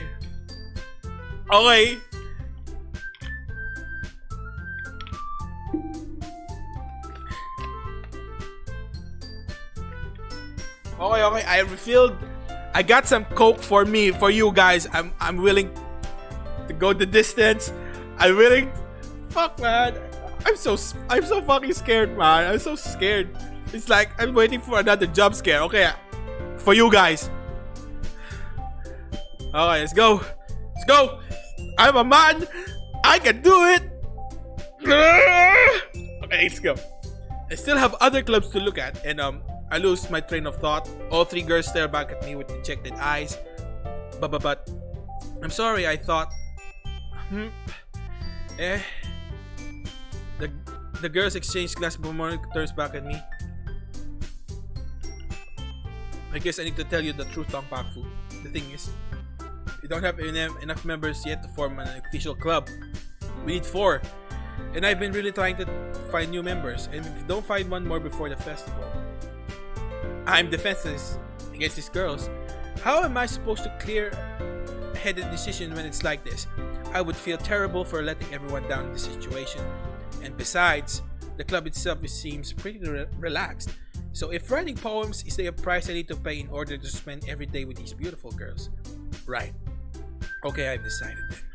I'll join the literature club. One by one, the girls light up. Oh my goodness, really? Do you really mean that, Tong Pakfu? Yeah, it could be fun, right? You really did scare me for a moment. I mean, if you really just left after all this, I would be super pissed. Tong Pakfu, I'm so happy. We can become an official club now. Thank you so much for this. You're really amazing. I'll do everything I can to give you a great time, okay? Thanks, I guess. Okay, everyone. I think with that, we can officially end today's meeting on a good note. Everyone remembers tonight's assignment. Write a poem to bring the next meeting so we can all share. Monica looks over to me at once more. Tong Pakfu, I look over to see how you express yourself. Hehehe. Yeah. I can really impress the class star Monica with my mediocre writing skills. I already feel the anxiety welling up inside me. Sorry guys, I don't have the sharer badge and the freebies yet. What lady killer. Okay, but you know guys, I'm almost soon. I'm about to be a creator. I just need I need 100 followers and probably 4 hours and shit. I think I'm about to earn some money, man. So if you have some time, please share my stream, share my page, and let me eat some good food. Okay, let's get it on. I already feel the anxiety welling up inside me. Meanwhile, the girls continue to chit-chat as Yuri cleans up the tea set. I guess I'll be on my way then. Okay, I'll see you tomorrow then. I can't wait. With that, I depart the club room and make my meal. Okay, I feel some shit coming up, man. The whole way, my mind wanders back and forth between the 3 girls. Natsuki, Yuri, and of course Monica. Will I really be happy spending every day after school in the literature club? Perhaps I'll have the chance to grow closer to one of these girls. Alright, I just need to make most of my circumstances, and I'm sure good fortune will find me. And I guess that starts with writing a poem tonight. Okay, let's write a poem. Let's You have unlocked a special poem. Would you like to read it? Fuck, man. What is this? A dream. I was wandering an abandoned warehouse at night. I was lost looking for an exit. I just wanted to go home. I came upon a huge empty room with ceiling and walls beyond deep darkness. My steps are quick in order to hurry to the other side. On the wall, anything suddenly the ground was longer beneath my feet. I stepped into the hole in the determinate wind. I fell for a good 5 seconds before crashing into warm water, figuring out which way I was surface myself. The air was humid, and the sounds of splashing reverberated endlessly. My vision was completely swallowed by the dark with one hand, and I could feel the damp metal wall on the container. My lungs were already getting tired. Okay. Okay, same as last time. There's we choose the word, and probably the word probably triggers who's the girl. I mean, shit. I'm sorry, I explained that badly, but okay, let's pick intellectual. I'm sure we'll be picking Yuri if we choose this. Okay, extreme. I think this is also Yuri. Okay, I'm good. Okay, let's choose the words now. Pressure. Okay, sensation. Vibrant. Lollipop. Jumpy. Dazzle. Doki Doki. Desire. Incongruent. Does anyone know the meaning of incongruent? Shit, I don't know.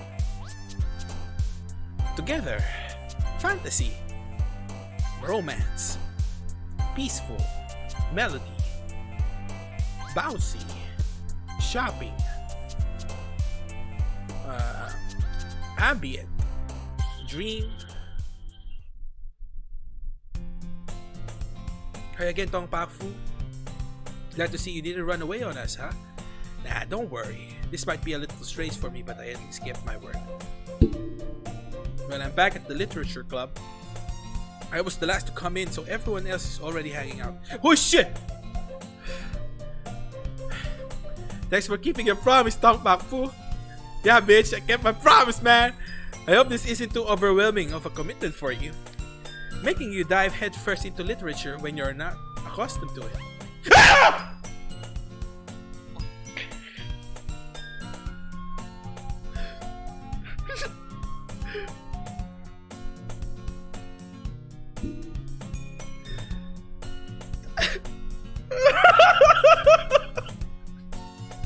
Oh!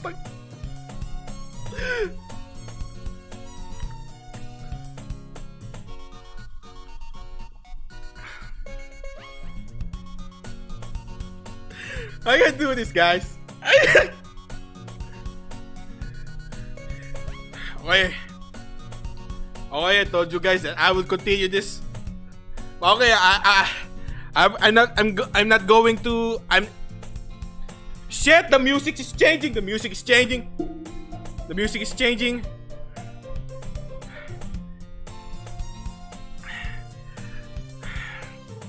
Hey. Woo. Woo. Woo. You already had to drag him by Monica. Okay, I'm a man. If I'm a man, I'm a man. I can do this. I don't know if you plan to just come here hang out or what, but if you don't take us seriously, then you don't see the end of it. Who keeps the manga collection in the club room? I can't read, bitch! Natsuki finds herself stuck between saying Monica and manga. Manga is literature. Swiftly defeated, Natsuki plops back into her seat. I'm sorry, Tong Pak Fu. We'll make sure to put your comfort first, okay? Yuri shoots Natsuki with a disappointed glance. Anyway, now that you're in the club and all, perhaps you might have interest in picking up a book to read. Well, I can't really say no either way. Like you said, I'm in this club now, so it only feels right for me to do something like that if you ask. Wait, I didn't mean it like that. If you don't really want to, then forget I said. Okay, the music's changing. Fuck. If you don't really want to, then forget I said anything, I guess. No, it's not that, Yuri. I want to try to be a part of this club. So even if I don't read often, I'd be happy to pick up a book if you wanted me to. Are you sure? I just felt like, well, as vice president and all, that I should help you get started with something you might like. Yuri reaches to the bike, pulls out the book. I didn't want you to feel left out, so I picked out a book that I thought you might enjoy. It's a short read, so I should get your attention if you don't want to usually read, and we could, discuss it if you wanted. Okay, this is how is this girl being accidentally cute? She even picked out a book she thinks she'll like, despite not me reading much. Yuri, thank you. I'll definitely read this. I enthusiastically take the book. Phew. Well, you can read it at your own pace. I look forward to hearing what you think. Now that everyone's settled in, I expect Monica to kick off some... Okay, guys. I'm going too fast, man. I'm panicking. I'm fucking panicking. I can't read the better because shit, I'm panicking. But that doesn't seem to be the case. Yuri's face is all buried in the book. I can't help but notice her intense expression, like she was waiting for this chance. Meanwhile, Natsuki is rummaging across the closet. Ugh. I hear Natsuki exaggerated sigh from within the closet. She seems to be annoyed something. I approach her.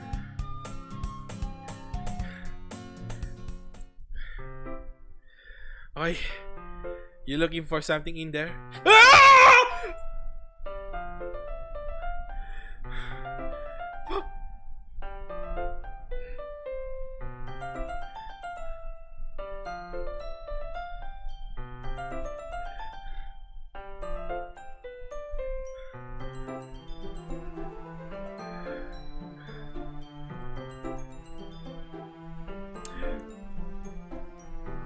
Manga. You read manga, right? Sometimes. Manga is one of those things that where you can admit you're really into it until you can figure it out where the other person stands. How did you know anyway? I heard you bring it up some point. Besides, it's kind of written on your face. What's that supposed to mean? I see. There's a lone volume of manga amidst the stack of various books on the side of the shelves. I can't... I couldn't read the lines, man. I got scared. And I need some time to stay silent, man. Come on, man. Give me some slack, man. Come on. Curiously, I pull it out of the stack. There it is. Natsuki snatches out of my hand. She turns to a box of manga, slips the volume right into the middle of the right. Ah, much better. Seeing a box set with one book missing is probably the most irritating sight in the world. I know that feel. Yeah, I'm okay, guys. I'm speaking not good, man. Shit. I got closer look at the box. It's my okay. Perfect Girls. It's a series I've never heard in my life. They probably means either way out of my demographic or it's simply terrible. If you're not gonna judge, you can go do it through the glass on that door. She points to the classroom door. Hey, I wasn't judging anything. I didn't even say anything. It was the tone of your voice. But I'll tell you one thing, Tong Pak Fu. Consider this... Ah! Okay, don't judge a book. Okay, I'm reading, man. Don't judge a book. In fact, Natsuki pulls out the first volume. Okay, I'll try to read slow. Read slow. Natsuki pulls out the first volume of Perfect Girls from the box. I'm gonna show you exactly why. She shoves the book right into my hands. It features 4 girls in colorful attire striking animated feminine poses. Okay, guys, you guys keep joking about this shit. I'm going to fucking end the stream, man. There are ghosts in my house. You just don't fucking know, man. There's just some shit in here. Alright, let's go on. It features... I don't know, Darion. It's just... I want to talk about it, man. It features four girls in colorful attire striking animated feminine poses. It's exceedingly moe. Okay, moe. I think moe is a term for very cutesy girls, lolly girls. I don't know. I don't know, man. Don't just stand there. Wah. Natsui grabs my arm and pulls me out of the closet. She then takes a seat against the wall beneath the windowsills and pats on the ground next to her, signaling me to sit there. Wouldn't chairs be more comfortable? I take my seat. Chairs wouldn't work. We can't read them at the same time like that. Why's that? I guess it's easier to be closer together like that. Okay. I know moe. I know moe, but I might be wrong because I just might be wrong, man. Come on. I guess it's easier to be close together like this. Don't just say that. You're making me feel weird about it. Natsuki crosses her arms and scooches an inch away from me. Sorry, I didn't exactly expect to be sitting this close to her either. Not that I can say it's a particular bad thing. I opened the book. It's only a few seconds before Natsuki once again inches closer, reclaiming the additional space while she hopes I won't notice. I can feel her peering over my shoulder, much more eager to begin reading than I am. Wow, how long has it been since beginning? You don't go back and flip through the older volumes every now and then. Not really. Maybe sometimes after I've already finished the series. Hey, are you paying attention? I am, but nothing's really happened yet, so I can talk at the same time. Look like it's a bunch of friends in high school. Typical slice of life affair. I kind of grew out of these, since it's rare for the writing to be entertaining enough to make up for the lack of plot.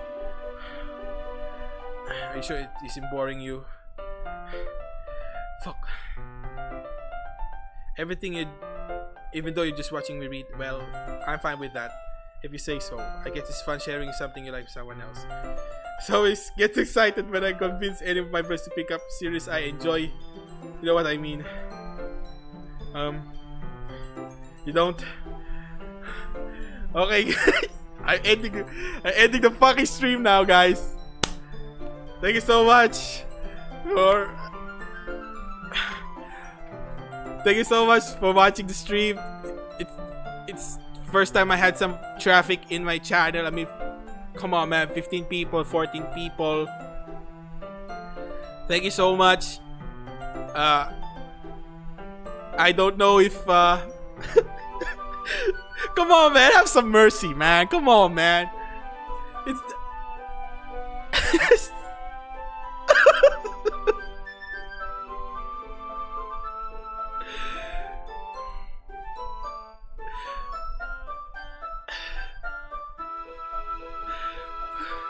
okay, 5 minutes, man.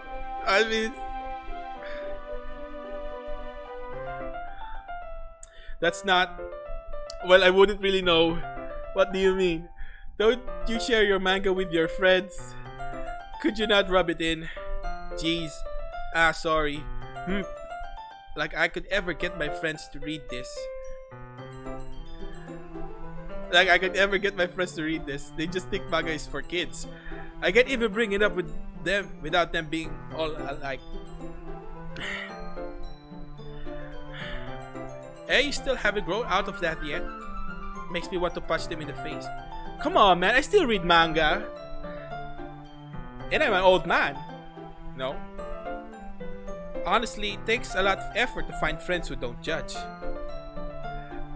Much less friends who are also into it. Come on, guys. One more hour. I'm just going to. I don't know if you guys are encouraging me or you guys just want to see me suffer. I'm already kind of a loser, so I guess I gravitated toward the other losers over time. But it's probably harder for someone like you. Yeah, that's pretty accurate. Wait, which part? I mean, I feel like I can even keep it on my own roof. My dad would beat the shit out of me if he found this. Okay, that's a revelation, I guess. So that's why she doesn't like manga. because her father is clearly abusive, and there's some black fucking text appearing on my fucking text box. At least it's safe here in the club room. Except Monica's kind of a jerk about it. I just can't win, can I? Well, it paid off in the end, didn't it? I mean, here I am reading it. But it's not like that solves any of my problems. Maybe, but at least you're enjoying yourself, right? So? Haha. Geez, that's enough. Are you gonna keep reading or what? Yeah. I flipped the page.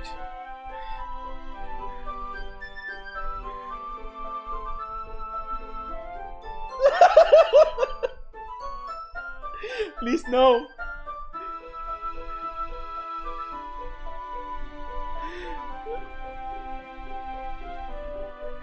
Okay, she fell asleep. Hey, Natsuki. Yeah. Suddenly, Natsuki collapses straight into me.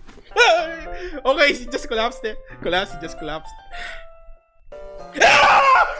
Putang ina!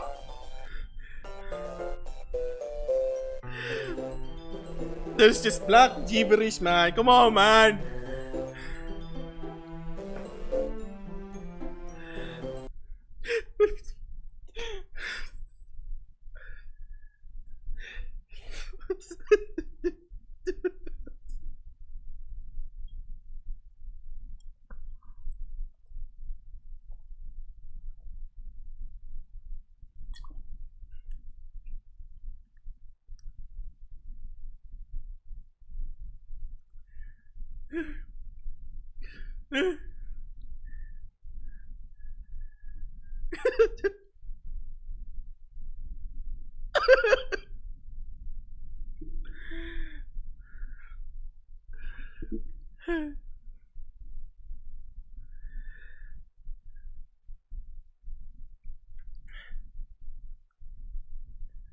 Monica reaches into her bag and pulls out some kind of protein bar. She throws it in Natsuki's direction. Natsuki's eyes suddenly light up again. She snatches the bar from the floor, immediately tears off the wrapper. I told you not to give. She doesn't even finish her sentence before stuffing it into her mouth. Don't worry, Tong Pakfu. She's fine. It just really, her eyes turned black, and the text box turned black. That's why I always keep a snack in my bag for her. Anyway, why don't we all share poems now? Fuck man, I'm not choosing Natsuki. Okay, I'll choose Natsuki first. Because I don't want to choose her last. Because she might have a jump scare. So I'll face the jump scare right now. Then rather face it later. Good logic. It's a good logic, right? I told Natsuki I was interested in her poems yesterday. It's probably only fair if I shared mine with her first. Okay, well, let me start with the things I don't like. First of all, Natsuki reads my poem. Never mind, I don't feel like giving you my opinion. Hey, what's the point of sharing in the first place? I wrote this when I could have been doing other things. In fact, I remember how I said I wanted to read your poems. That's what I had in mind when writing this. I want to help you feel comfortable enough to share yours. Like Monica said, well, I would be more comfortable sharing my poems if yours was really bad. You were supposed to show me some dumb poem and make me go ha. Well, it's not that great, but let me show you show you what real literature looks like. And you went and ruined it. I hope you're happy.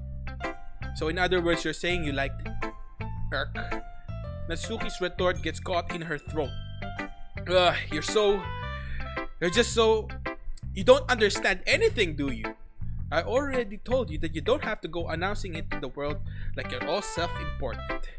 Pretty sure you never actually said that. I said that mostly to myself. Natsuki must really hate me or something. I can't figure it out if it's a win or a loss that she liked my poem. In any case, you still need me to show yours, right?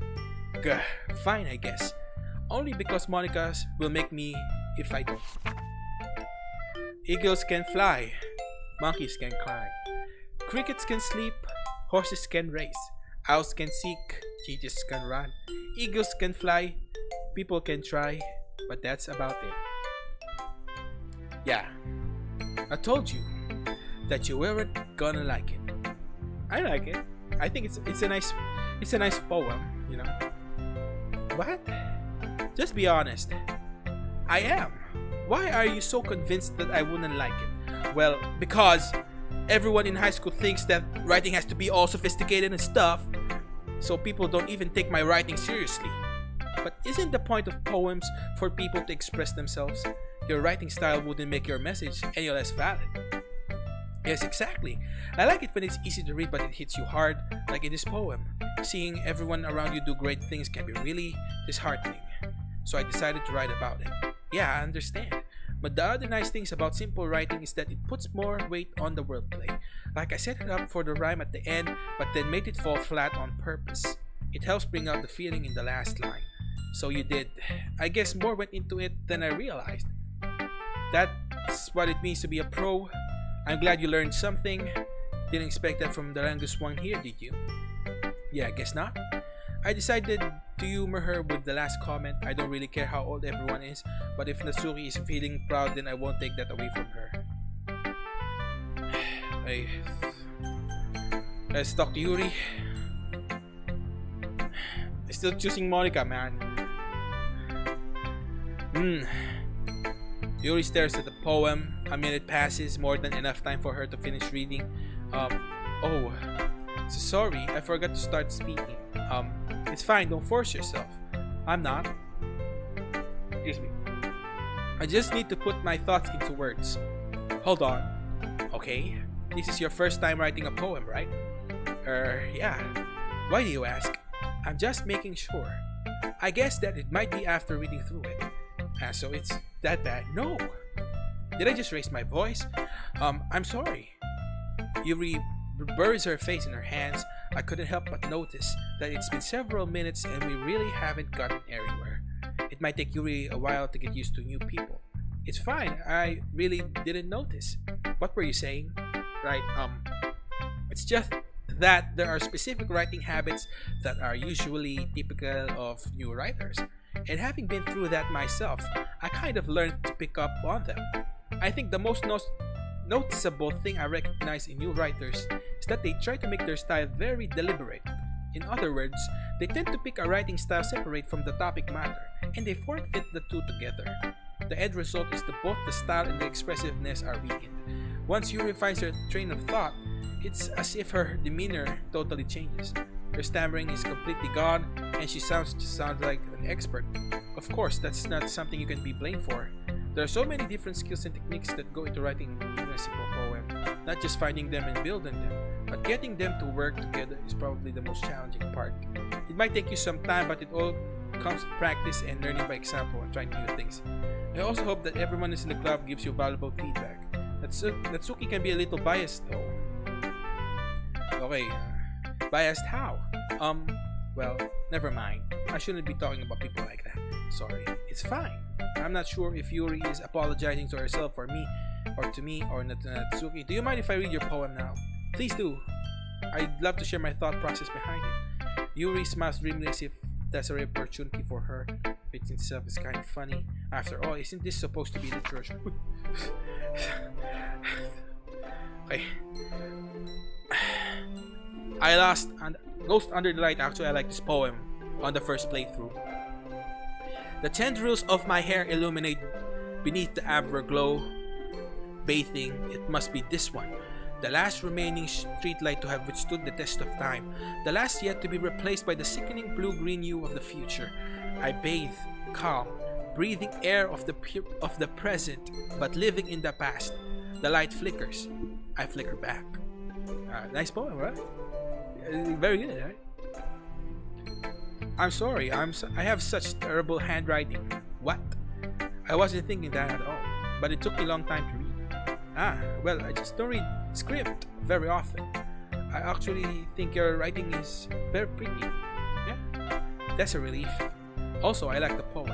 Even though it's short, it was really descriptive. Okay, I just gotta save the game.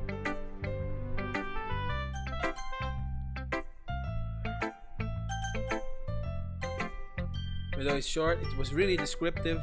Was it too short? I usually write longer poems. Not at all. I'm really glad you liked it. I'll be honest. Since it's our first time sharing, I want to write something a little more mild. Something easy to digest, I suppose. Are you into go? Really?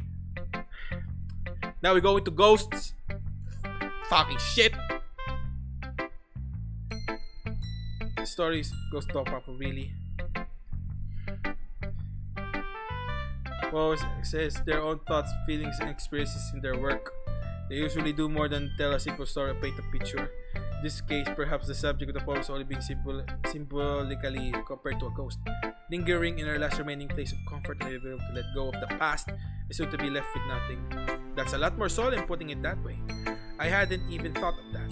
That's impressive. It's nothing really, but it makes me happy that you think that. Just remember that it won't be long before you pick up on these things too. Yeah, maybe you're right. I guess I have to keep trying. I'm counting on you. Ay, the last girl. Hi, Tong Pap Fu. Hello. Hello, Monica. Please don't have a jump scare. Having a good time so far? No. Good. Glad to hear it. By the way, since you're new and everything, if you ever have any suggestions for the club, like new activities or things we can do better, I'm always listening. Don't be afraid to bring things up, okay? Alright, I keep that in mind. Of course, I'll be afraid to bring things up. I'm much better off going up flow until I'm more settled in. Anyway, I want to share your poem with me. It's kind of embarrassing, but I guess I have to. Our tongue packle, we're all little embarrassed today, but it's sort of barrier that we all learn to get past soon. Yeah, that's true. I had my I like it, tongue packle. Really, it's a lot cuter than I expected. Oh jeez, no. It kind of makes me think of something that Suki would write. She's a good writer too. So let's take that as a compliment. Alright guys, this is for real. I'll be ending the stream 4 minutes from now. Thank you so much. So take that as a compliment. You say so? Yep. If you're interested in Natsuki, then always keep a snack on you. She cling to you like a puppy. Natsuki's dad doesn't give her okay, Natsuki's dad. Okay. Money. Sometimes she just loses all her strength and shuts down, like earlier. So she shuts down before. Fuck, man. This is just a guess, but I think she's so small because her malnutrition is interfering with her adolescent growth. But hey, some guys are into petite girls, Sorry, just trying to look at the bright side. Anyway, do you want to read my poem now? Don't worry, I'm not very good. You sound pretty confident for someone who claims to not be very good. Well, that's cause I have to sound confident. That doesn't mean I always feel that way, I see. Well, let's read it then. Hole in the wall. A hole in wall. But he wasn't looking at me. Confused, I frantically glanced at my surroundings. But my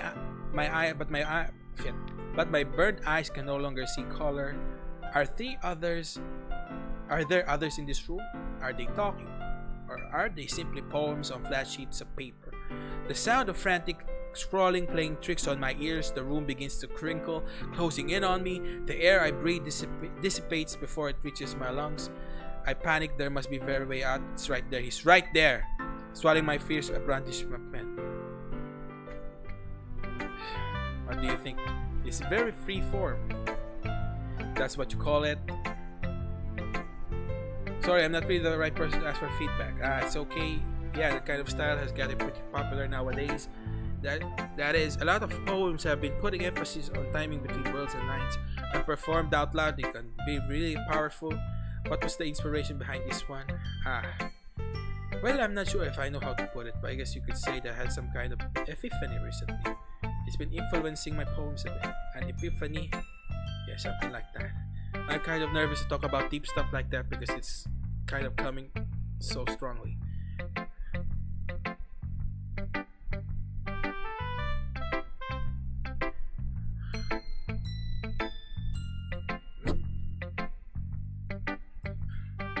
Maybe after everyone is better friends with each other. Anyway, here's Monica's writing tip of the day. Sometimes when you're writing a poem or a story, your brain gets too fixated on a specific point.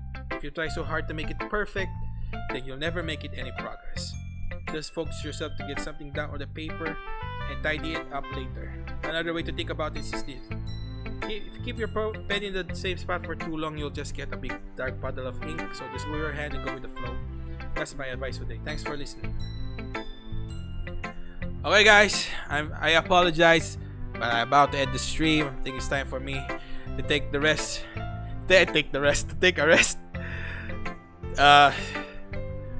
I need some more willpower back.